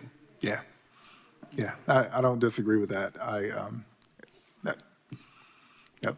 All right, any other comments before we move on? Yeah, go ahead. Yeah, thank you, Mr. Mayor. So I think it's clear to us all that Hayti and this corridor have a rich history and also a history of broken promises, a history of the harm of urban removal. There's still richness in this community today of neighbors who care and are passionate about bringing back investment into the corridor, and I want to respect everyone who's played a role historically, who've spoken up in this process, who've asked questions, who've asked for accountability and advocated for their community. I think that's really critical. I'm grateful for my predecessors and residents who advocated for $10 million to be available for this corridor to act as a small catalyst for the work that's still needed, to have some measure of equity and restitution. And it's a big responsibility that we all have. And so I've been grateful for this accountability exercise, for the staff's efforts at giving us more of the history of my colleagues who've been involved in this a lot longer than I have as a new council member, and it's been a really important part of the process. I want to give respect and appreciation to the CDC board for their efforts as volunteers. I've had a lot of questions. We've all had a lot of questions, and I believe the city and the CDC have provided meaningful responses that have gotten me to a greater place of confidence. And I appreciate the partners and the plan that we've seen, and I appreciate the staff support that was arranged and has been provided. I think when you have small grassroots organizations that there can be struggles getting up and going, and we saw that. I think we've seen meaningful progress to where the CDC is today. And I believe building on that momentum with the clear plan and the metrics that have been communicated puts us in a better place going forward than engaging in a further delay. I've heard a lot of narratives about this project and its history, and to be honest, it's hard to know that we have perfect information, to know that we have the whole story. And so I want to honor people who have their history and their story that they've shared. It can be difficult for us sometimes to be able to sort out what everyone's place in this. But going through this process to understand the context, I do think moving forward with the CDC is the right decision at this point. I do believe that ongoing collaboration between the CDC, between organizations like St. Joseph's, between other partners in the corridor is really critical, along with the city, and that's something that I want us to make a reality and want to see as part of an engagement process going forward. I really want to see this be successful. I'm committed to doing my part to help it be successful so this can be a down payment versus a cautionary tale. And it's going to take all of us in partnership to make sure that we can put us in a position to bring more investment in the future. And I believe that we do need to ensure that we continue to see the metrics, have that transparency into the progress, make sure there's meaningful partnership and collaboration with other community groups, that strong engagement if we have a chance at being successful going forward. Thank you. All right. Yeah, I look forward to moving on with this. I appreciate all the questions, all the concern, and I think we can still figure those things out, whatever confusion is left out there. I want to thank my colleagues for digging deep into this. I confidently made my vote when I was on council with Mayor O'Neill at the time. You know, I appreciate our audit department being very thorough as they are, and I believe that gave way to why some of the decisions were made with staff, some of the adjustments.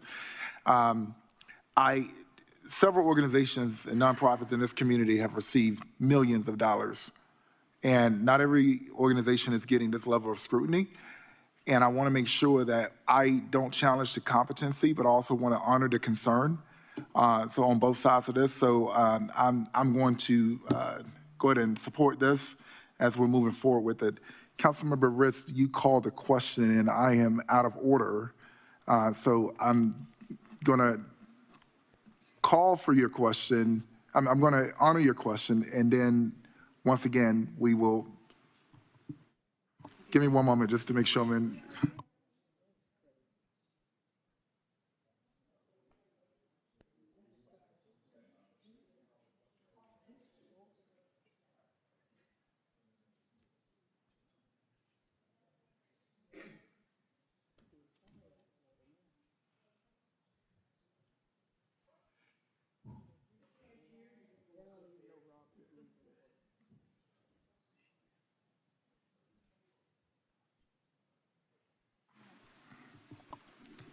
I'm technically supposed to go ahead and call this, but.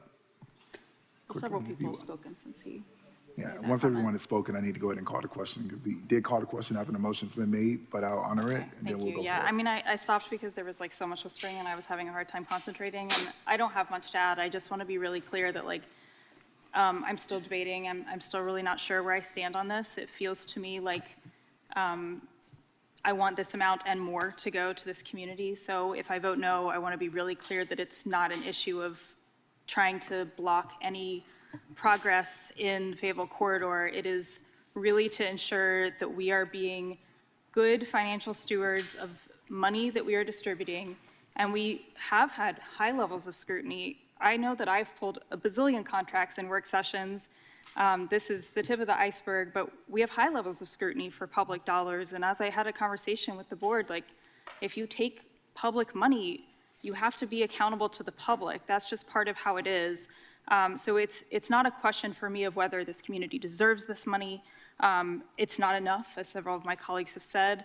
It will probably never be enough because you can't recoup what was lost by very intentional decisions that were made from these very seats. And so I just want to be really clear that I'm not sure where I stand on it, but a no vote for me tonight will be because I am concerned about expending this money and not seeing real benefit from it, or having it being used as a lever in the future to dissuade folks from further investment. So those are the things that I'm toying with, and I just want to be really clear about that. Thank you. The question's been called. Madam Clerk, if you will, please open the vote.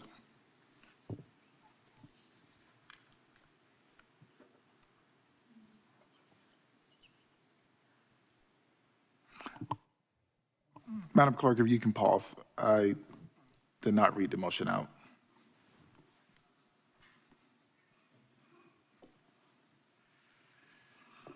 This is a motion to authorize the city manager to execute a First Amendment to the ARPA Revenue Recovery Subrecipient Grant Agreement with Hayes High Promise Community Development Corporation to remove St. Joseph's Historic Foundation Incorporated as fiscal agent and change the funding source in an amount not to exceed $6,755,000.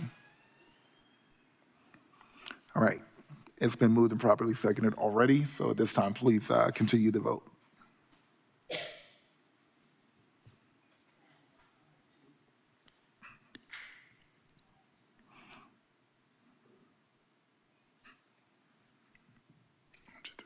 All right, please close the vote. And the motion passes 5-2, with council members Burris and Cook voting no. Thank you. And I'll also entertain a motion to authorize the city manager to negotiate and make subsequent modifications to the amended grant agreement with Hayti Promise Community Development Corporation, so long as total grant funds do not exceed $6,755,000. So moved. Second. It's been moved and properly seconded. Madam Clerk, please open the vote. Please close the vote. And the motion passes unanimously. And lastly, I'll entertain a motion to authorize the city manager to execute a First Amendment to the Hayti Promise Community Development Corporation, City of Durham, and Preserving Home Incorporated, formerly Rebuilding Together of the Triangle Incorporated, agreement for Fayetteville Street Corridor Neighborhood Stabilization Partnership implementation to remove St. Joseph Historic Foundation Incorporated as fiscal agent. So moved. Second. Been moved and properly seconded. Madam Clerk, please open the vote. Please close the vote. And the motion passes unanimously. Thank you. Go rebuild Hayti. Look forward to it. Mr. Mayor, I just want to ensure that we receive The request. the request in Yeah, could you state those again, please? 6-month interval. 6-month intervals. Thank you. I appreciate that from Councilmember Baker. Just in general, because we get ARPA updates periodically, I would hope to just get that information. I think that we all know that the stakes are high for the success of this. And I also, for the CDC, to please invite us to all of the celebrations that I know I'm looking forward to. So yeah, I appreciate that. And I know that we've gotten a good amount of information from city staff about the ARPA process over the years, so I hope that even though these are city dollars and not ARPA dollars, we will continue to get that. Thank you. Colleagues, I'm going to alter our agenda just a bit here to knock out 16 and 17, so we can spend some time on 15.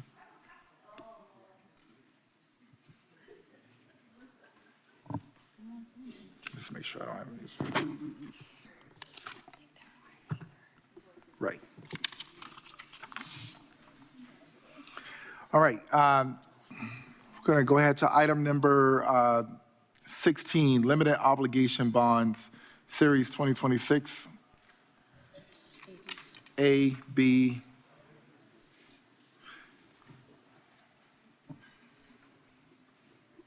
Welcome. Good evening, Mr. Mayor, Madam Mayor Pro Tem, and council members. My name is John Reese. I'm the city's debt administrator. The purpose of this public hearing is for a limited obligation bond series 2026 AB, which is financing for general capital, solid waste, and DPAC, Durham Arts Performing Center, CIP projects adopted by council in prior budget cycles. This public hearing is required by state statute, and all notifications have been made and are on file for review. Key points to be made are this financing is not to exceed $136 million. The proposed financing will fund $118 million to fund general capital project costs for fiscal year 26 and fiscal year 27, $1.8 million to fund solid waste project costs in fiscal year 26 and 27, and approximately $8.6 million to reimburse the city for DPAC HVAC project costs spent to date. We are working with our financial advisors, First Tryon and bond counsel Parker Poe, to maximize efficiency and effectiveness of the process. All debt activities of this type and size require state approval, and we submitted an application to the Local Government Commission on March 3rd. And we anticipate closing on this debt on April 30th. In addition to the public hearing, other actions related to this financing for your consideration tonight include adopting a resolution, approving an installment financing contract not to exceed $136 million, and accompanying deed of trust, and authorizing the city manager or his designee to execute other associated legal documents related to this agenda item. I appreciate your consideration and welcome any questions you may have. Thank you. You've heard the staff report out. Are there any questions or technical questions or comments for staff?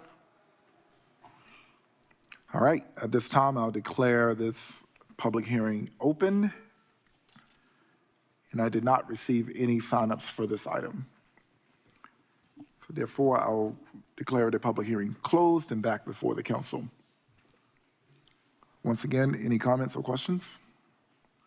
All right, at this time, I'll entertain a motion to adopt a resolution approving an installment financing contract not to exceed $136 million and accompanying deed of trust, conducting a public hearing concerning the contract, and providing for certain other related matters thereto. So moved. Second. It's been moved and properly seconded.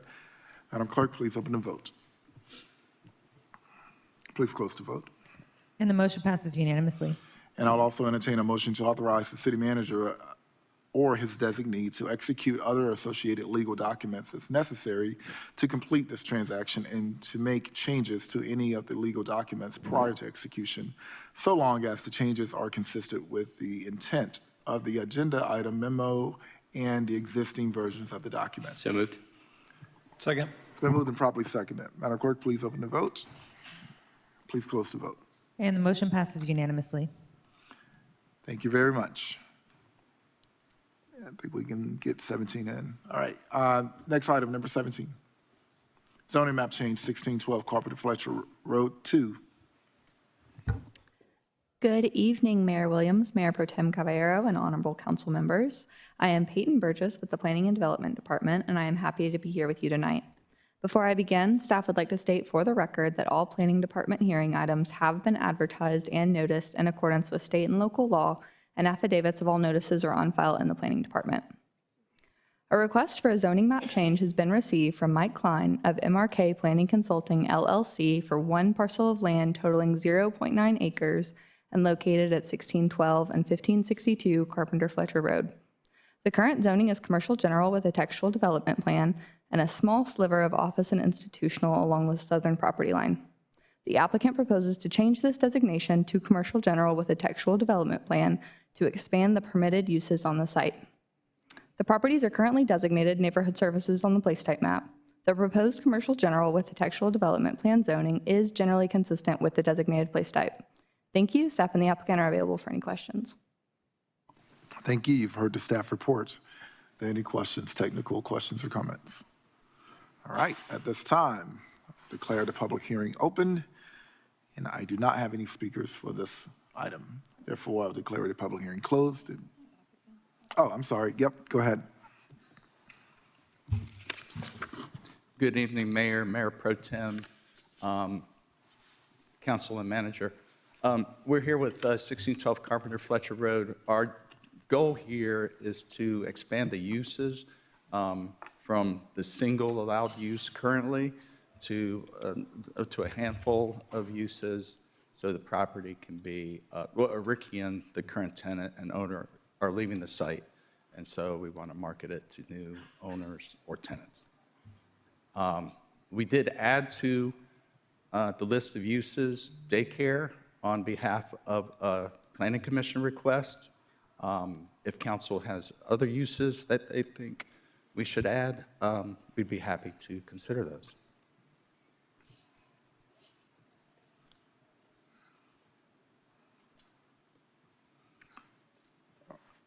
All right. Thank you. I'll now declare the public hearing closed and back before the council. Thank you, Mr. Mayor. I just wanted to raise one point. I understand that by voting for this, we'd be expanding the allowance of uses, and that it might be for lease or for sale. It may keep the same footprint, or the site may be redeveloped at some point in the future. That is unknown, but when we get commitments, they convey with the land even through sale. So I think what I would be interested in knowing is, in looking at the policies that were not met and thinking about those that would be realistic to attach in the case of sale and redevelopment. It's policies 101 and 108, which is commitment to native plants and also to installing green infrastructure, which is, I think, especially critical when we think about movement of stormwater generally across our city, and the benefits of those sorts of installations. I mean, if it's not being touched, then I wouldn't think it would need to be included, but I'd like to ask if the applicant would be willing to make those commitments in the case of redevelopment, so that would convey in the case of sale and redevelopment. I think I would need the planning department to input on that a little bit, because that seems appropriate for a graphic development plan. We're just doing a textual development plan here to expand the range of uses. I'm not really sure how that would be accommodated outside of, let's say, site plan or commercial building permit review.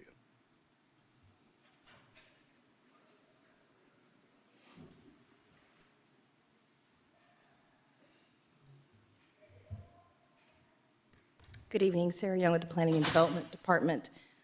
Certainly, we can, through a textual development plan, accept a proffer about landscaping-related proffers. That is something we frequently get. I think staff's concern in terms of green infrastructure, that is actually a very broad potential topic. And so without knowing specifically the type of intervention that folks might be looking for, I think it would be challenging to have an enforceable text commitment without additional specificity. Which may be difficult without knowing the future development of the site. Exactly. Okay. Okay, that's fair. But using native species, for instance, for any required landscaping, that is a relatively easy text commitment that could be added. Okay.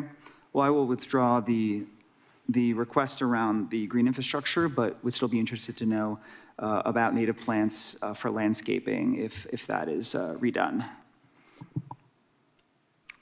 If landscaping is required for any tenant or future owner that seeks to redevelop the site or make changes to the site, that's certainly possible via site plan review, but is there a specific amount of plants that you would like to see added? As I expressed in my email to you earlier today, there are native plants included in the landscaping plan for the site plan that is currently in place. 23 trees, native species. Did you have a specific number you wanted us to commit to? No specific number, just in terms of the percentage to use, well, I guess in terms of a percentage to use all, let's say, because it's a small site, all native plants if there's landscaping that's done. And we wouldn't be replacing existing landscaping with native species. I mean, just a broad general commitment to inclusion of native species or exclusively native species if the site is redeveloped in the future. We would be agreeable to that. Great, thank you. All right, there are no other questions.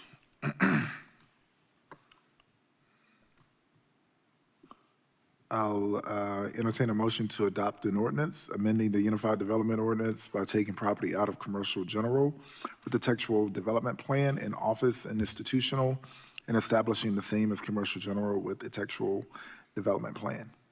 So moved. Second. It's been moved and properly seconded. Madam Clerk, please open the vote. Can I just clarify? I know that it was relatively simple and there was only one thing, but could y'all just repeat back that y'all heard that commitment? Can we just get a confirmation on it before we vote? Thank you. Yes, and tomorrow I will reach out to work with the applicant to get the official language committing to native species if there is any changes to the landscaping and redevelopment of the site. All right, Madam Clerk, please continue to vote. Please close the vote. And the motion passes unanimously.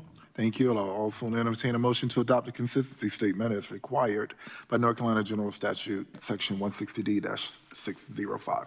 So moved. Second. It's been moved and properly seconded. Madam Clerk, please open the vote. Please close the vote. And the motion passes unanimously. Thank you. We're going to take a quick break, and let's come back at 9:05, and we'll tackle number 15.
Y'all didn't know that?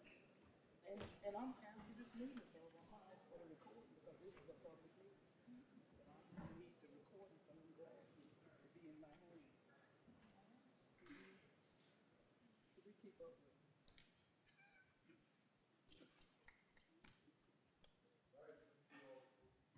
All right, thank you all so much. We are going to resume with item number 17. 15? I'm sorry, item number 15.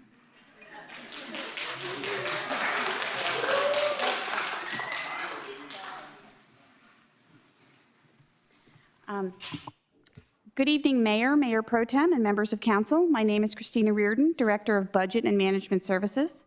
Tonight's item is a public hearing to receive comments on the development of the FY 2026 to 27 budget and the FY 2027 to 32 capital improvement plan. City staff and the Budget and Management Services team are currently working with the city manager to develop next year's budget. The city manager will present his proposed budget to the city council on May 18th, including the proposed tax rate for the upcoming fiscal year. Following that presentation, the council will hold a second public hearing on June 1st to receive additional comments before the budget is considered for final adoption on June 15th. Tonight's hearing provides an opportunity for residents and stakeholders to share input as the budget is being developed. Budget staff are here to listen and ensure that all comments are captured for the city manager and council as they continue their work on the upcoming budget. All public hearing notices have been met, and thank you very much. Thank you very much. I will say that we do have quite a few speakers, but the budget is the most important duty we have. So look forward to hearing everyone's comments. I am going to leave it at 3 minutes. And this is an opportunity for the council to listen. This will not be a back and forth engagement, but it's for us to listen and get your comments on the record for our review and staff's engagement as well at a later time. But I'll go ahead and get us started with our online speakers. And before I do that, I have to actually declare the public hearing open. The first speaker I have, Shannon Bartle. Mr. Mayor, she is not in the queue. All right, Sarah Lawrence. Hello, good evening, Mr. Mayor and council members. Can you all hear me? Yes, we can. Welcome. You have 3 minutes. Great, thank you so much. I wanted to comment that tennis participation continues to surge nationwide. There are over 27 million players, and the Eno River League, that's our Durham league, tracks with this growth, experiencing another record-breaking year.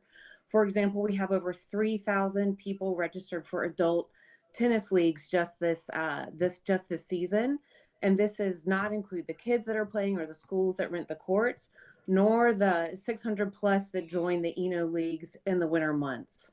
But Durham, what really makes Durham stand apart from other tennis regions in the state and also the country is our great community programming. Tennis is more affordable and accessible here than other places with our great community support. This is not a country club sport. And in Durham, we really show that. And the community has won twice recently some Community Tennis Association awards. The tri-tennis programs that are instructional programs to get beginners out on the courts already have over 100 participants just this year. And this is really driven by our incredible volunteers and a budget that is on a shoestring.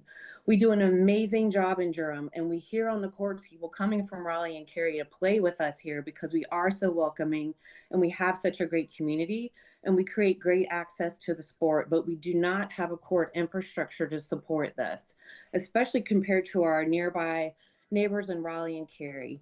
We need courts that are safe to play on. We need courts that have lights that will work at night. Thank you for your consideration. Thank you for your comments.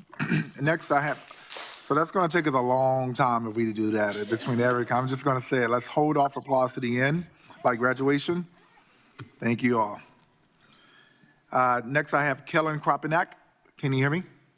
Yes, I can. Can you hear me okay? Loud and clear. Welcome. You have 3 minutes. Thank you so much. I appreciate being here tonight and for your attention. I just kind of want to piggyback on what Sarah said. There are a myriad of beneficial domino effects to the tennis courts and the tennis association, and I'm also going to throw pickleball in there as well.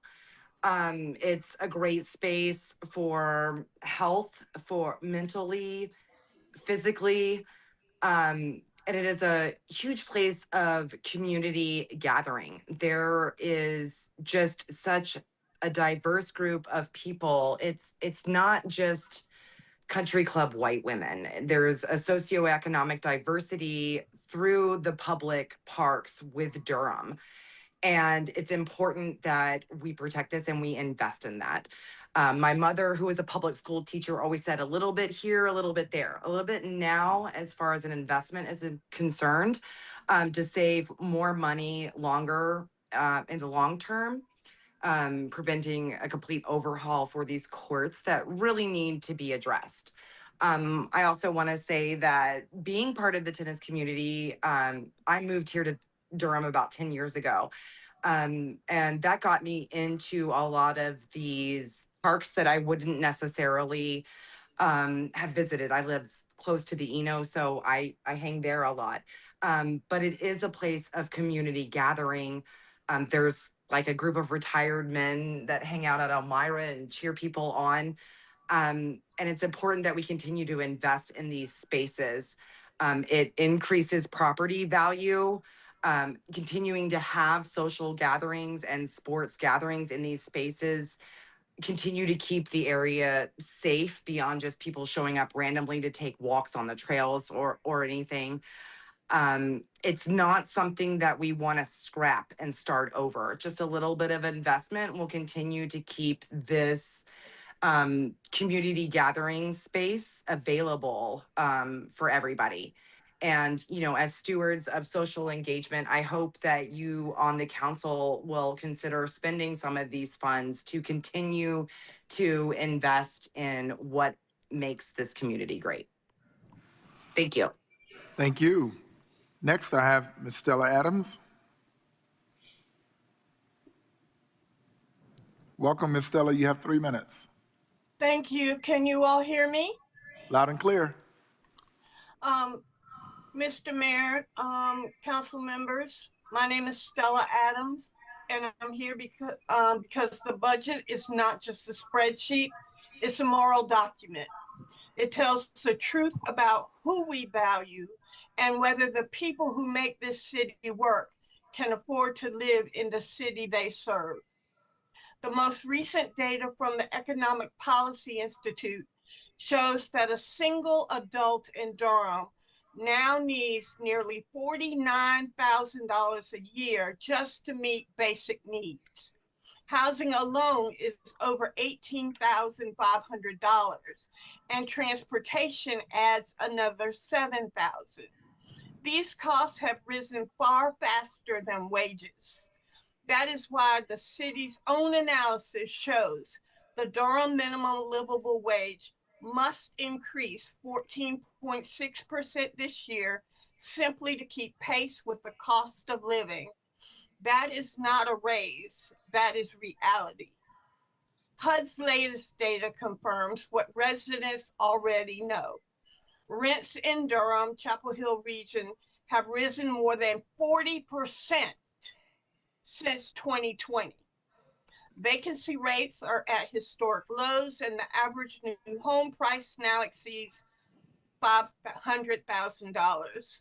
Durham's homeless count rose 10% last year, and only 6.6 of all the approved affordable housing, all the approved units by the council are affordable, only 6.6%. These numbers are not abstract. They are the lived conditions of our neighbors and our city workers. At the same time, transportation remains the second highest cost burden for Durham families. Fare-free, reliable transit is not a luxury. It is an economic infrastructure. It reduces household costs, expands access to jobs, and supports the very workers who keep this city running. Also, Durham made a commitment to the 6 parks that are have environmental issues. You promised during the park and recreation bond movement that you would fund it, the remediation of these parks, in the general budget. I'm holding you to that. So I'm asking you to adopt a budget that meets the scale of this moment. Fully fund city worker wages to match the real cost of living. Thank you, Ms. Invest in Stiller. fair, equitable, reliable transit. Increase. Thank you. Next, I have Lorelei Bible. She's in person. Oh, okay. Okay, got it. I was wondering why it was crossed out on my paper. No, I'll come to you in just a bit. All right, moving, those are all of my online speakers. Now moving to in-person, Jason Davis.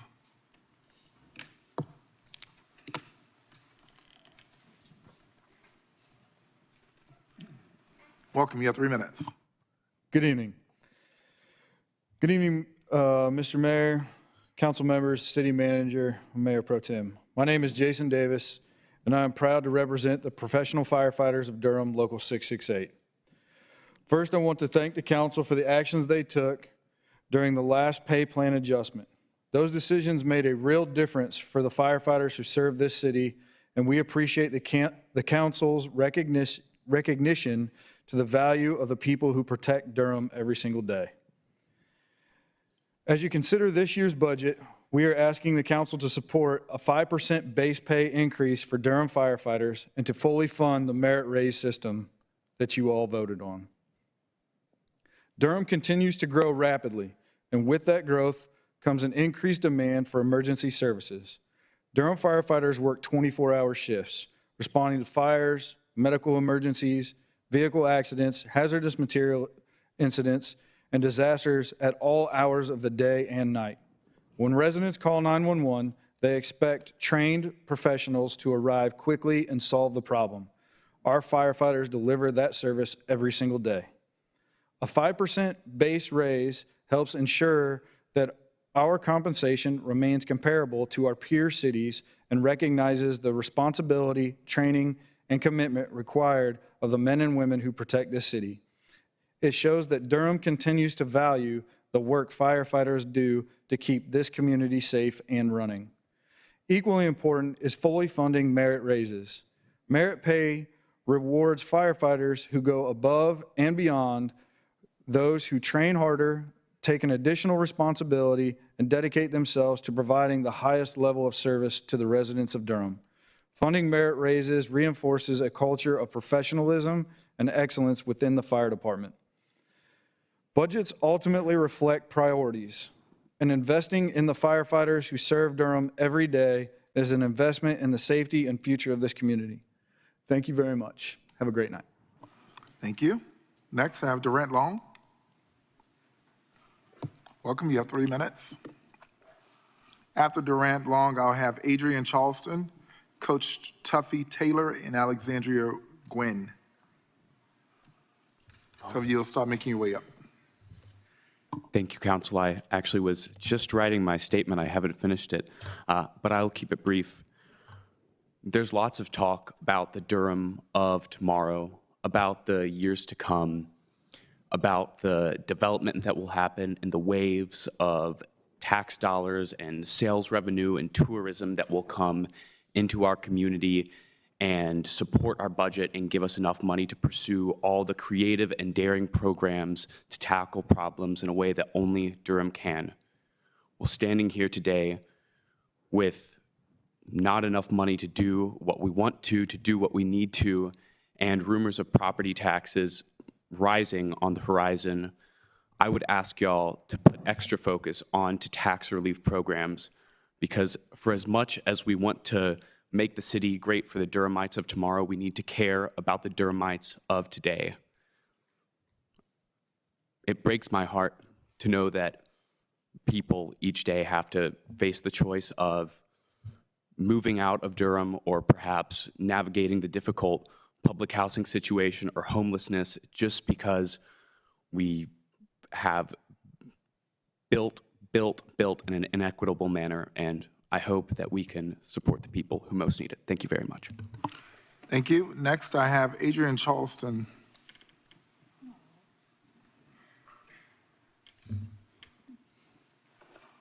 Good evening, Mayor and Council.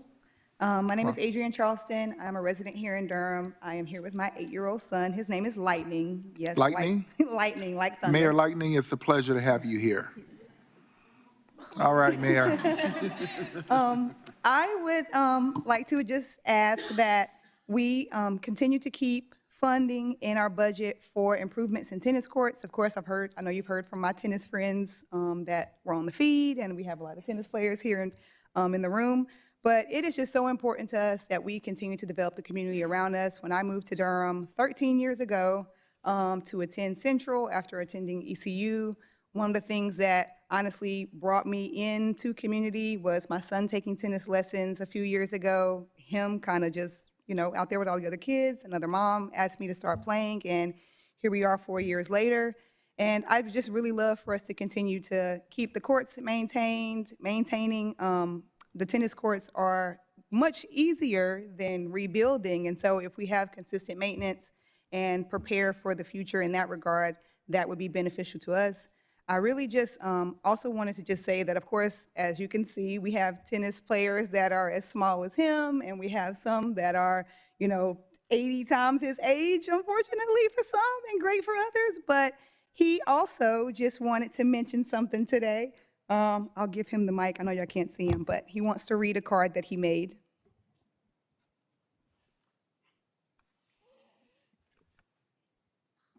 Every weekend, me and my mom go to Elmira Park to play tennis and hang out with our friends called the Old Man Crew. We eat snacks. They teach us how to play more tennis and get better at it. When we don't play tennis, we sit under a tree and laugh, crack jokes, and talk each other's heads off. And that was all my stories. Thank you.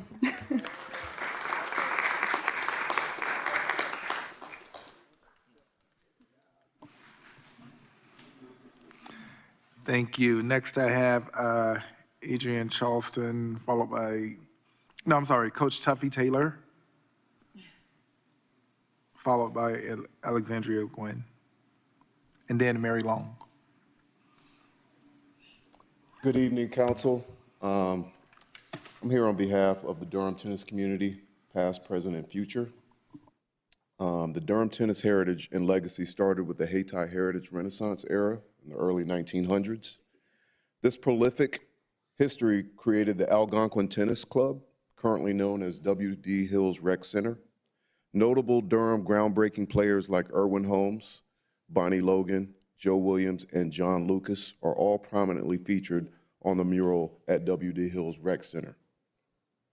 In addition, the late great Arthur Ashe and his mentor, the late great Althea Gibson, both spent significant time training at this center. It should be noted that both went on to become #1 tennis players in the world. First Althea in the 50s and 60s, then Arthur in the 70s and 80s. Durham's Algonquin played a large role in their development and helped set the stage for this important legacy and heritage. My name is Warwick Taylor. Some know me as Tuffy Taylor. I'm the owner of Impact Tennis and Racket Sports. It's a local community-based grassroots tennis program. I'm also the president of the Love to Serve Tennis Foundation. I'm here today to advocate for something simple but incredibly important: greater access to Durham's public tennis courts for our youth. Right now, access to tennis for many kids in Durham is far more limited than in communities across the country. When court access is limited, the opportunities that come with the sport are limited as well. Tennis is more than just a game for young people. It is a powerful tool for physical health, mental well-being, and personal growth. Regular access to courts gives children a safe space to move, exercise, and develop healthy habits. In a time when childhood obesity, anxiety, and screen time are rising, tennis provides an active outlet that builds coordination, confidence, and resilience. But the benefits go far beyond physical health. Tennis teaches young people discipline, problem solving, sportsmanship, and perseverance. It creates friendships and mentorships that strengthen our community, and studies have shown that youth who participate in sports like tennis often demonstrate strong academic performance and leadership skills. Public tennis courts like those mentioned, like Elmira just now, are not just recreational spaces, they are community assets. When they are accessible, they allow organizations like mine, CTA, and DOCTA, Durham Orange Community Tennis Association, and other organizations to provide programs that introduce kids to sports in a supportive, low-pressure environment. With improved access to public courts, we can expand youth programming, introduce more kids to the sport, and create opportunities that positively impact their health, confidence, and future. Our goal is simple: to make tennis accessible to more Durham youth, regardless of background or experience. Thank you. Thank you. Next, Alexandria Gwen, followed by Mary Long and Laura Lee Bible. You're gonna have to pronounce that when you come up here. Hello. Hello, good evening. Mayor, council members, city leadership. My name is Alex Gwynn, and I serve as chair of the Durham Human Relations Commission. I'm speaking on behalf of the commission today. The DHRC is a resident-informed advisory body focused on housing stability, race and ethnic relations, and public safety trust building. Over the past quarter, the commission has been working to strengthen coordination with other city boards and commissions, support community engagement around the down payment assistance program, and participate in listening sessions related to the city's violent crime reduction efforts. Based on our work and recent survey responses from other boards and commissions, we encourage City Council to continue supporting investments in housing stability programs, eviction diversion, and community engagement initiatives that strengthen trust between residents and city institutions. We also respectfully request that the DHRC be included in all stages of upcoming police chief selection processes, including advisory participation, community engagement, and structured dialogue sessions. As a commission focused on human relations and community trust, we believe our participation can support a transparent and community-informed process. Early advisory engagement from boards like the DHRC helps the city anticipate community concerns and strengthen trust while implementing policy effectively. Thank you for your continued leadership and for considering the DHRC's recommendations as part of your FY 2026-2027 budget process. Thank you. Thank you.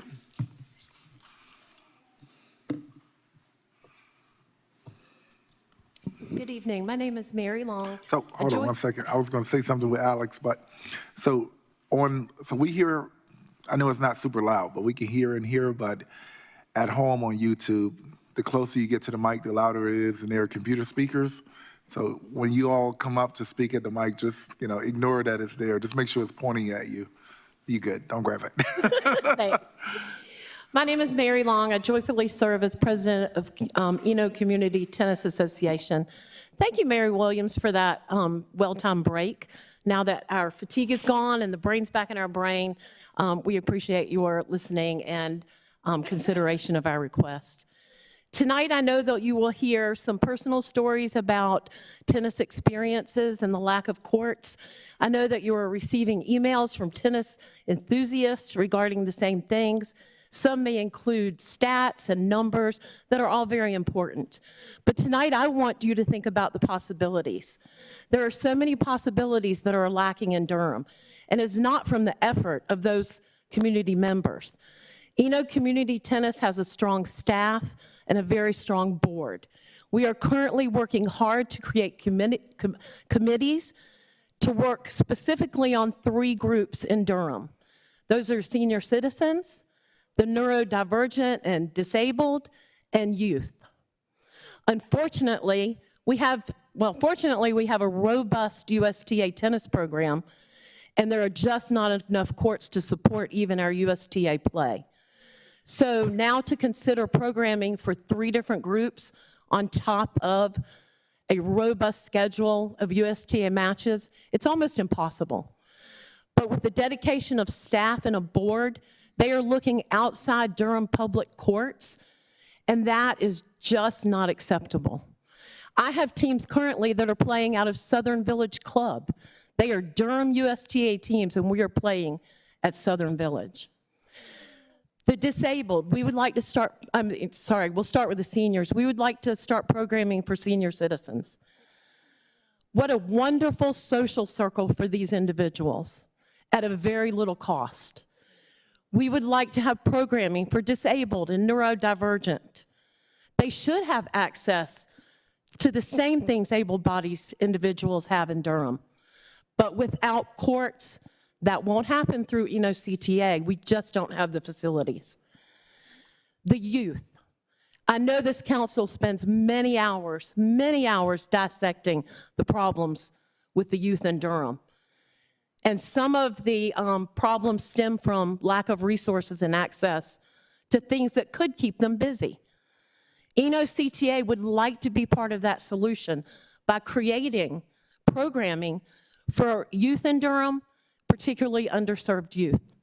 But again, we don't have the courts, we don't have the facilities. Whether this has been from a lack of awareness or an obdurate resistance to investing money in local infrastructure, we're not concerned, but we do look forward to having funding. Thank you. Thank you. Next, I have, followed by Anna Mercer McLean, I believe. It's cut off. And Hold on, Ashley Trice. Good evening. My name is Laura Lee Bible. I'm a Durham resident and an avid tennis player. I learned as a beginner just 4 years ago through the tri-tennis program at CTA. And I'm here to ask for your full support for the increased capital improvement plan budget that would enable funding for our parks and tennis courts. We're not just talking about recreation, we're talking about maintaining a vital piece of Durham's public health. Parks are one of the few free recreational facilities that we have in our city, and data shows a massive shift in how Durham is using its parks. Currently, Durham is the 4th largest of 14 USTA leagues in North Carolina, and additionally, we offer social programs. And this isn't just for our seasoned players, it's for beginners like me and for youth and seniors. Tennis is bringing hundreds of new people into our parks in Durham every year, but our courts are becoming a problem and a bottleneck. We're seeing constant cancellations, safety concerns on surfaces that haven't been able to keep pace with Durham's surge in participation. And why does this matter? Some data shows that tennis adds 9.7 years to your life, more than any other activity. You can continue to play it as you age, and exercise can reduce cardiovascular disease by 56%. And more importantly, public courts is where tennis becomes inclusive. We've moved past the era of elite private clubs, and the majority of play in Durham happens in public spaces. And when we let our public courts deteriorate, we're effectively removing affordability and inclusivity that make this lifetime sport for all Durham residents, regardless of their zip code or income. Public parks are the foundation of this growth, and by approving enough funding for resurfacing and repairs, and for our parks in general, you're investing in the long-term health and social cohesion and safety of thousands of your constituents. So I'll ask again, please fund the increased capital improvement plan request and keep Durham moving. Thank you.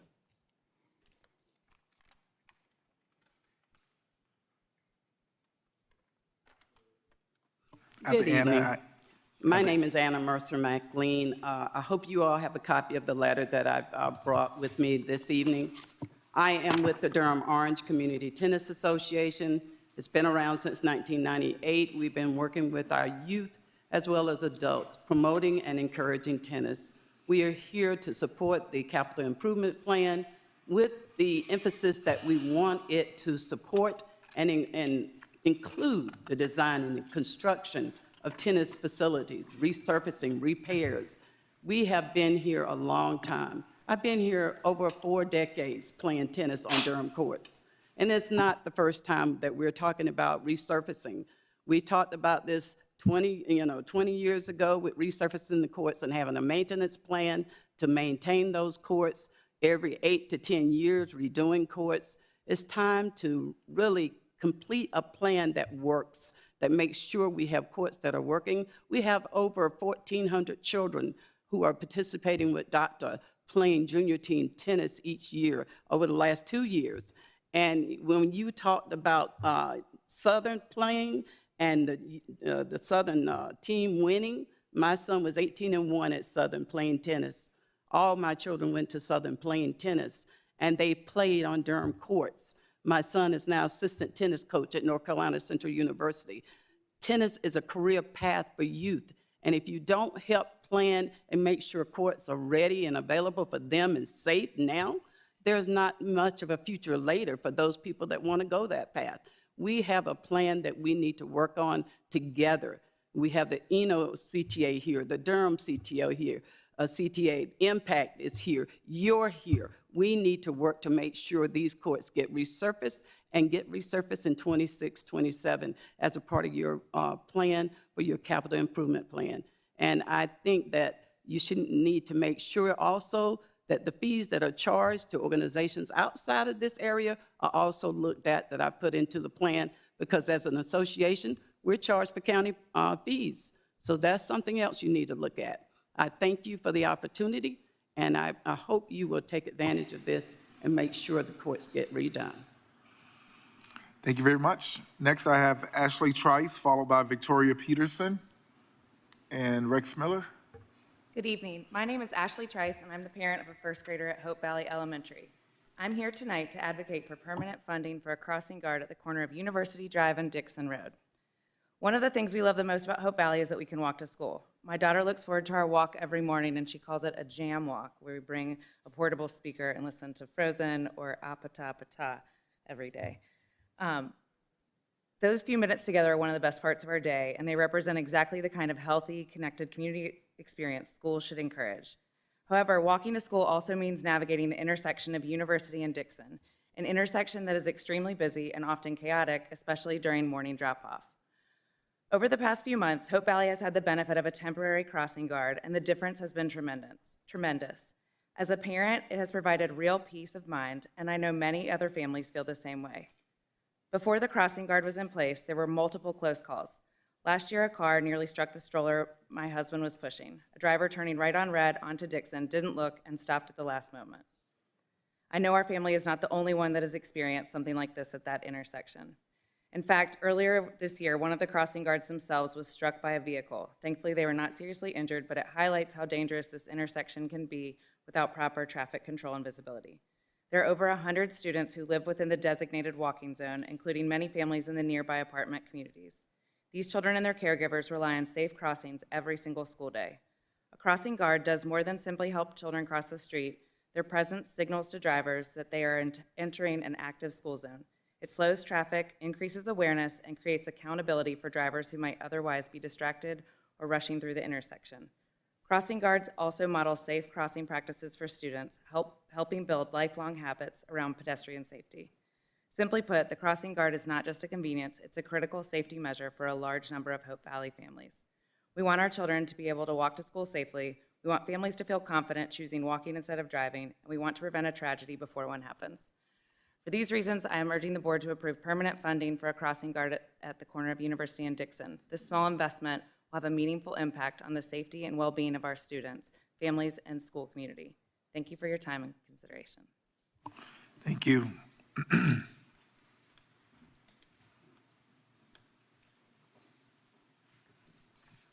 Welcome, you have 3 minutes.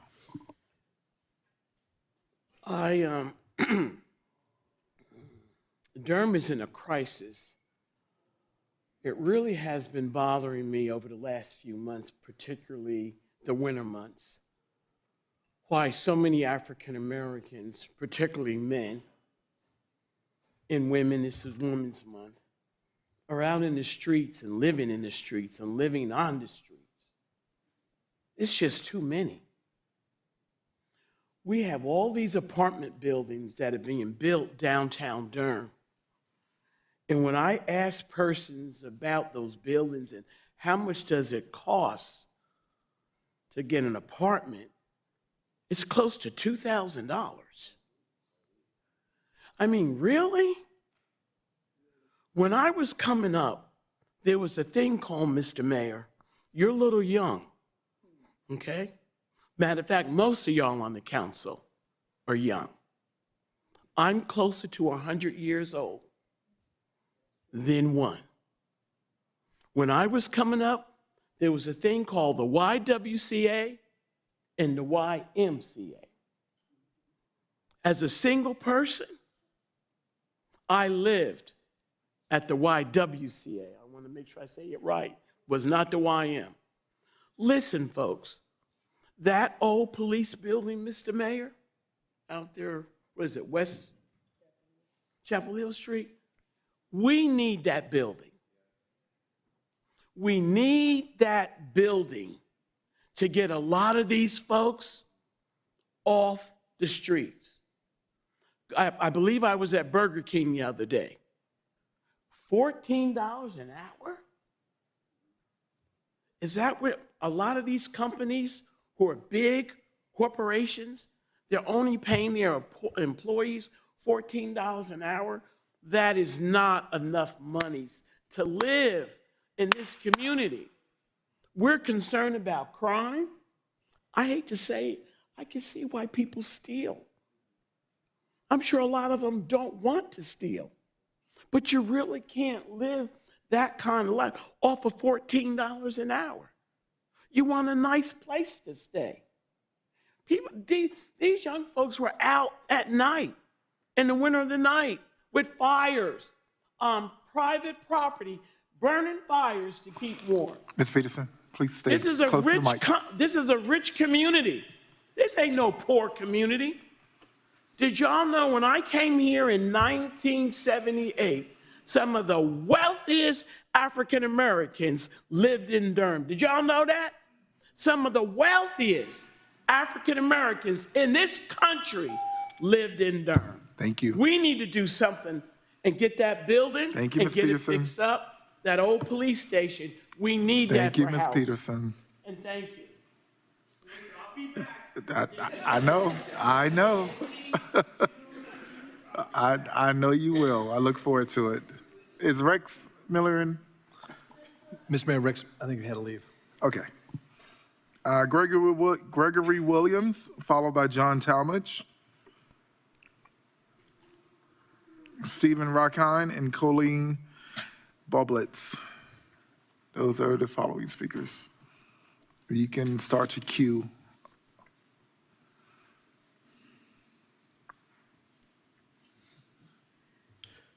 Good evening, Mayor, Mayor Pro Tem, City Council. My name is Gregory Williams. I'm here with Bike Durham. First, I want to thank the city for its continued leadership on Fare Free Transit. We're asking for the continuation of Fare Free Go Durham and Go Durham Access services, and we hope that the city will continue working with the Board of County Commissioners to secure the roughly $2 million in transit sales tax funding needed to support the program rather than raise property taxes. Fare Free Transit continues to save Durham families hundreds of dollars each year while increasing their access to jobs, groceries, family, church, healthcare, education, and too many other opportunities to list with the timer counting down. Secondly, we encourage the including of funding for the recommendations in the upcoming Bike Walk Plan update in our 10-year CIP so that the city can continue building the safe and sustainable infrastructure residents have asked for. Third, we urge the city to continue improving the way projects are delivered so safety and mobility projects can be completed faster and more efficiently, allowing Durham to save money and reinvest those savings into additional infrastructure needs. Next, we ask that you fund the development of a street design manual. Having easily accessible, standardized designs for the projects we have will help with both project delivery and consistency. And speaking of the additional infrastructure needs, we also ask the council to support funding for sidewalks along Hoover Road to begin creating safe infrastructure and connections ahead of the new aquatic center coming next to Wheels, and for the families that are currently visiting from nearby neighborhoods or taking the bus that don't currently have a safe way there. Finally, we encourage the funding and creation of a program that allows community groups and institutions to take the lead on quick-build traffic calming projects so neighborhoods can partner directly with the city to make their streets safer. Thank you for your time and continued work to make Durham safer and more accessible for everyone. Thank you. Mr. Talmadge.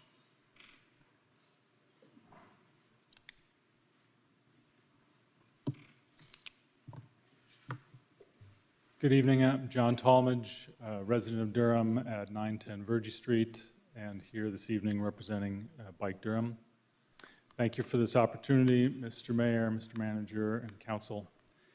I'll just add a few things to Gregory's comments. One, on the fare free and in the discussions with county commissioners, I want to make sure that you're aware that the regional transit sales tax that's collected in Durham County has $210 million sitting in Go Triangle's bank accounts, and that is earning more in interest than the request for keeping fare free. So we will be communicating that to Durham County Commissioners as well, but want to make sure that you're aware of that. Again, on the adding the new projects from the draft bike walk plan, we understand that that is maybe an unusual request because you haven't adopted yet that bike walk plan, but we're excited that the city will be developing a 10-year CIP, and programming those projects in that CIP now means that we can move them as expeditiously as possible. In that draft plan, there are a number of recommendations for advancing projects, and hopefully that these things are already in the budget or in the staff recommendations as they're being considered, but those include adequate real estate staffing. They include training for staff on how to deliver locally administered projects when they're funded with federal dollars, as well as training the project management staff on the new project management software that has been or is being implemented. Make sure that taking full advantage of those, fully invest in those staff that are delivering those projects so that they can be completed as quickly as possible. And then the community-led quick build, there are community members in neighborhoods and institutions across the city that are looking for ways to make their own streets safer. This is a type of program that has been implemented in many cities across the country. We've started communicating with staff about a series of recommendations about how one can be implemented here. I'm not sure that there's a financial ask this year, but looking for your support in making that happen. Thank you very much. Thank you. Stephen Rakai. You can pronounce that for me to make sure I'm doing it justice. Yeah. Welcome. You have 3 minutes. It's upside down. Okay. Mr. Mayor and council members, my name is Steve Rockin, and I serve on the USTA North Carolina Schools and High Schools Committee and the Board of Directors of the North Carolina High School Tennis Coaches Association. I'm also the varsity women's tennis coach at Riverside High School and an adult league tennis player and a Durham resident. I'm here to advocate for the repairing of and adding to the existing tennis courts in our county. Fixing the courts and adding to our court capacity will result in extra revenue for the city for court rentals. Courts that are in disrepair lose rental revenue. USTA North Carolina and USTA Southern have funds available to help with repairing courts and lights and building new ones with 50-50 matches available in many cases. The more courts that are playable, the more money that will come into the city.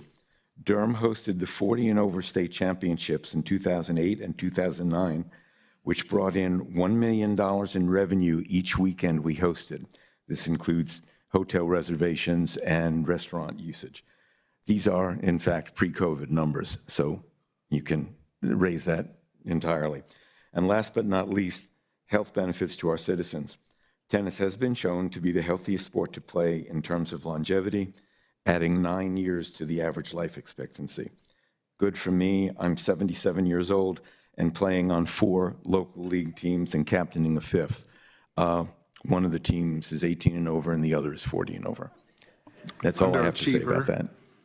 Thank you. Gosh, coming in here showing everybody up. It's against the rules. Welcome.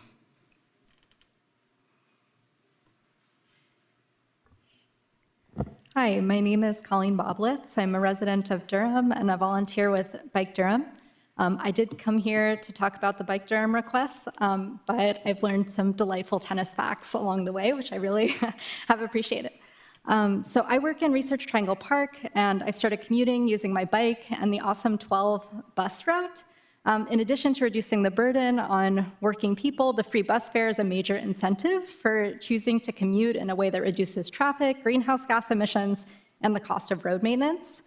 Related but separately, I've appreciated engagement and responsiveness for questions that I've had from city staff regarding the Roxborough-Mangum repaving project.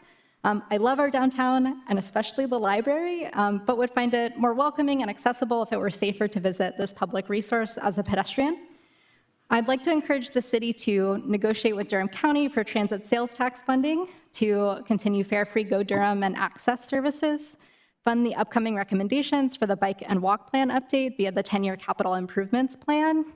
This would help support safer infrastructure on Roxborough via the repaving project, funding a street design manual as requested by the City Transportation Department, and accelerating completion of infrastructure projects to save money for reinvesting in other needs. Thank you.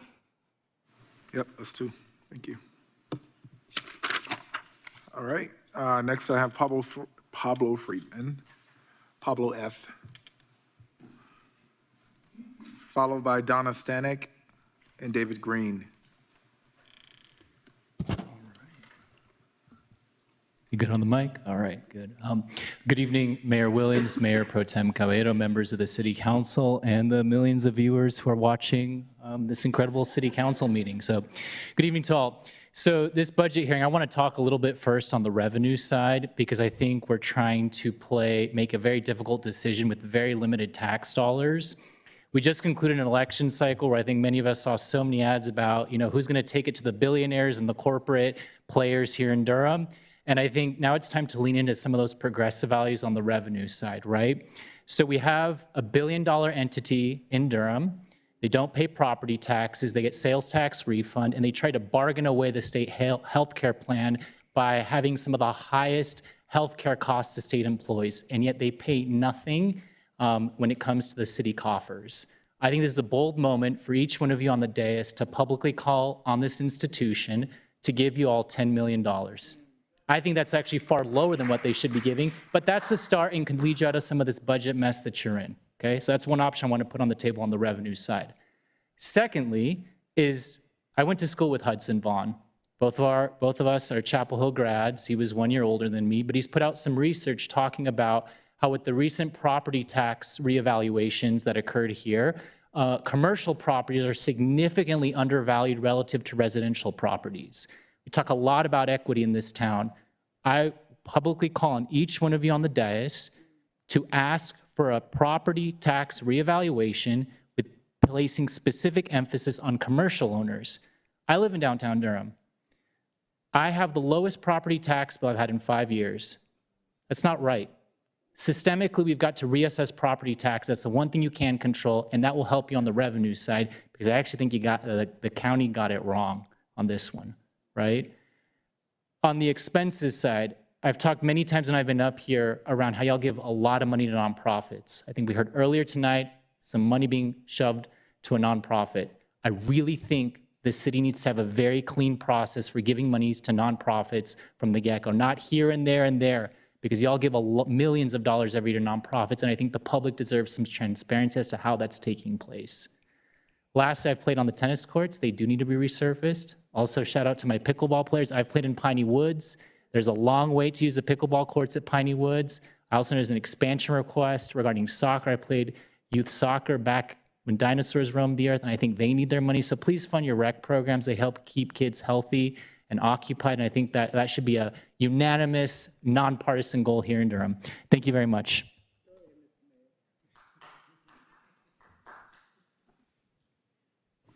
Welcome. Good evening, Mr. Mayor, Mayor Pro Tem, council members. My name is Donna Stanek. I'm with the Durham Parks Foundation, and I'm here to talk. I have three things I want to go over very briefly. We've heard a lot about recreation facilities, and being on the foundation board, we are supportive of improving recreation facilities across the spectrum here in Durham. We've heard someone mention the Hoover Road sidewalks. That's an important element because it was mentioned providing sidewalks will allow the neighborhood to more easily access the Merrickmore playgrounds, which you all have already spent a significant amount of money investing in and improving, which they're great. But sidewalks will help kids stay from walking in the road and staying on the sidewalk. Facilities are great, but another thing that Durham Parks Department provides and we support as a foundation is programming.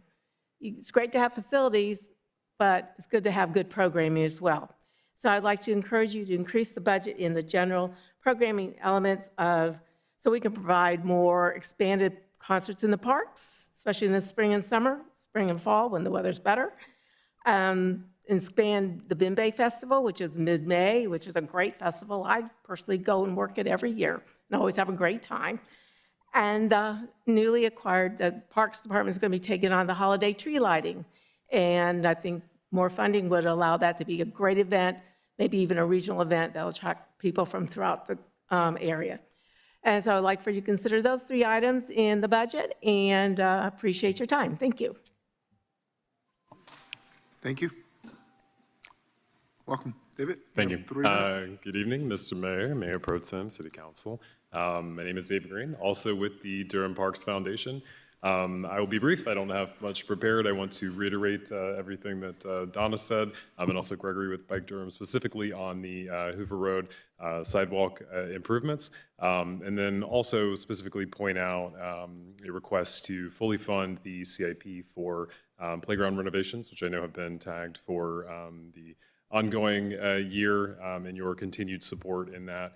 As the Durham Parks Foundation, one of our major pillars is advocacy for inclusive play and access for all, and it is my understanding that renovations for both of those playgrounds will go toward improving that goal. So unfortunately, I don't have lightning writing cards for me, which would be wonderful. I wish I did, but otherwise I'll say thank you for your time this evening, and I hope you all have a nice night. Thank you. I have next Ramsey Ritchie, Tammy Sneed, and Connie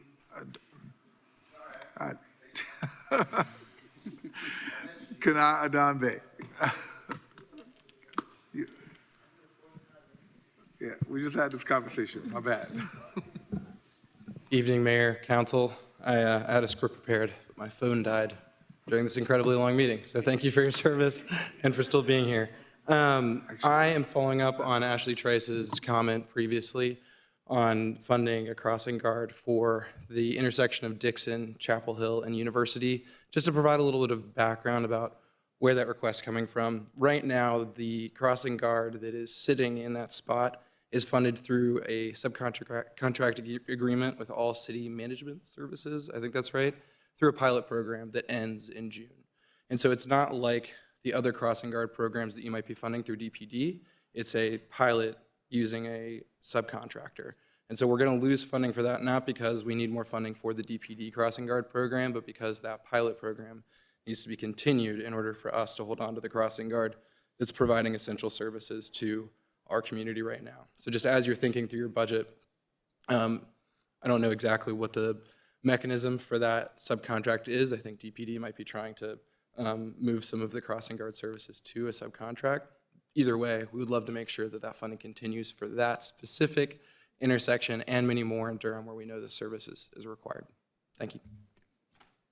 Thank you. Tammy Sneak.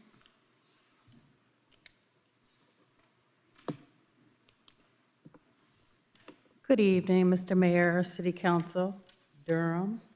It's been a long night, but thank you for allowing me to come and present this evening.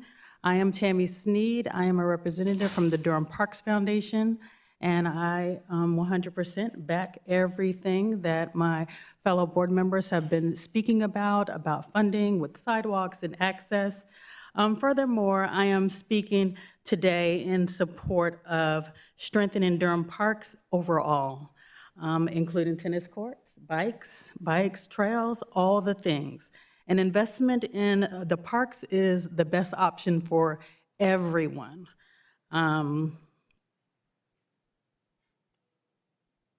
Durham parks are more than green spaces. They are places where families gather, children learn, explore, and discover. It's where communities build meaningful connections. Our parks give special social emotional connections. Access to high-quality parks supports healthy developmental activities for all of our learners, including our youngest learners in early childhood, which is very near and dear to my heart. I am the director of the Goddard School in Durham as well, and this is very, very dear to my heart, to make sure that families and children have a safe, brave space to explore, to discover, and to find meaningful connections. Durham Parks Foundation helps to expand and improve these spaces by bringing together community members, donors, and partners to support projects that city alone cannot overtake and cannot support fully. We want to make sure that we are part of this partnership and this community-driven initiatives, and the foundation helps to ensure that our parks are accessible, inclusive, and reflective of the neighborhoods that we live in. All of our neighbors, our fellow people that we touch every single day. Thank you. Thank you. All right. Nope, you do it.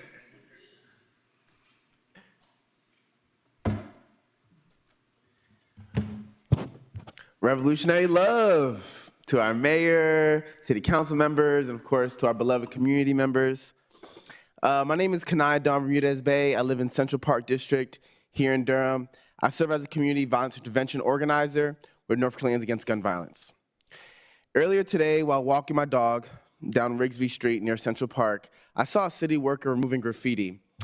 And as I was looking at his truck, I noticed that it said Durham Neighborhood Improvement Services.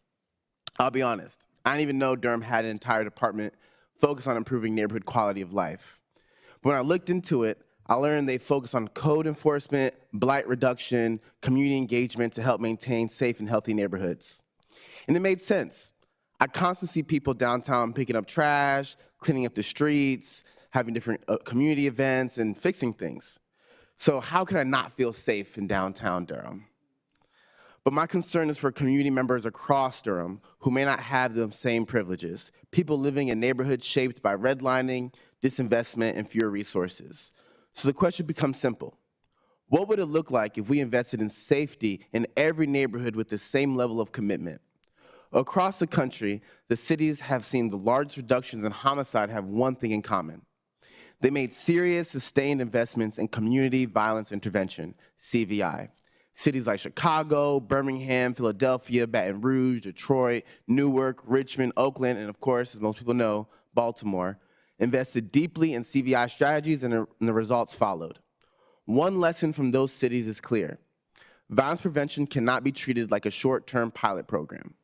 It must be treated like public safety infrastructure. Based on what we've seen nationally, building a real system here in Durham would require about $10 million per year with a 3-year commitment, which is around $30 million total, specifically for violence intervention and prevention. That investment would allow Durham to rebuild and scale the kind of violence interruption work that programs like Bull City United once provided. Violence interrupters are trained community members who mediate conflicts, interrupt cycles of retaliation, and reach people most likely to be involved in violence before tragedy happens. But a full CVI strategy also includes prevention, mentoring, job placements, education, developing parks and recs, and of course, youth summer jobs. Because real safety means investing before violence happens. And here's a reality we are already facing. In 2025 alone, 39 homicides in Durham. That's with an estimate of $625,000 costs per homicide. We're looking at $24 million spent just last year alone. As of February 19th this year, Durham has spent over $10 million in homicides. I know there's been more homicides since then. That was 9 homicides in February 19. So when we talk about investing $10 million, we're talking about investing in prevention and intervention, not just new spending. Thank you. Out to people. All right, I appreciate the grace from community members tonight and saying this is a long meeting. I believe my first year on council, we were in here till about 3 a.m. So,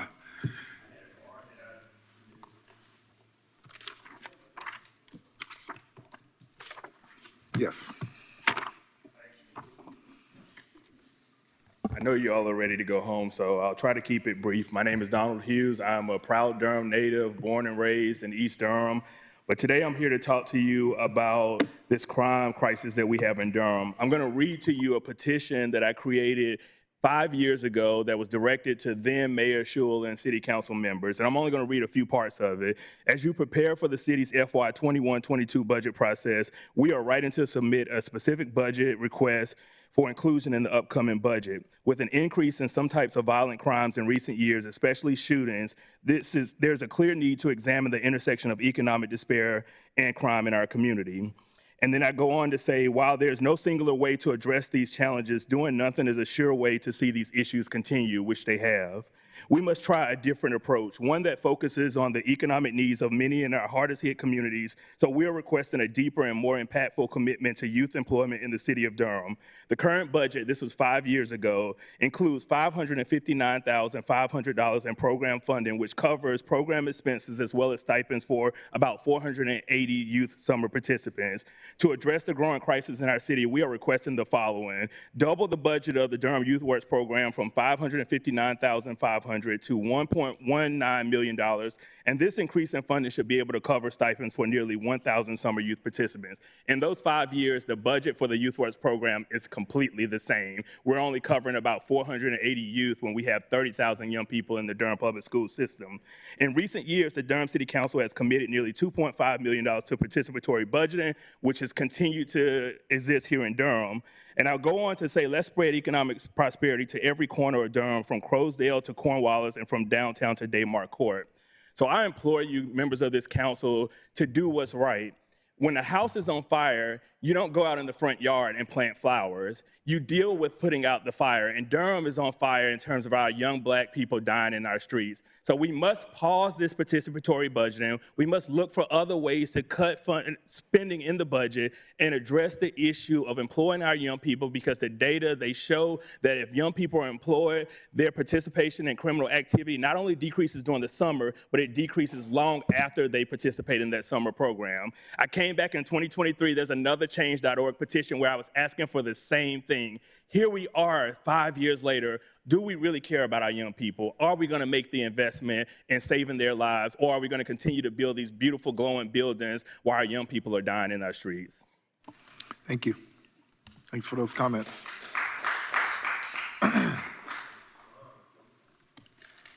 All right, as I was saying, thanks for the grace. This is not too bad. And there's always one year was the bird sanctuary, this year's tennis. But we're gonna try our best to embrace all of the comments as we deliberate and consider this budget. There were a lot of very pertinent comments made tonight, and I know that the council has taken them all, so really appreciate it.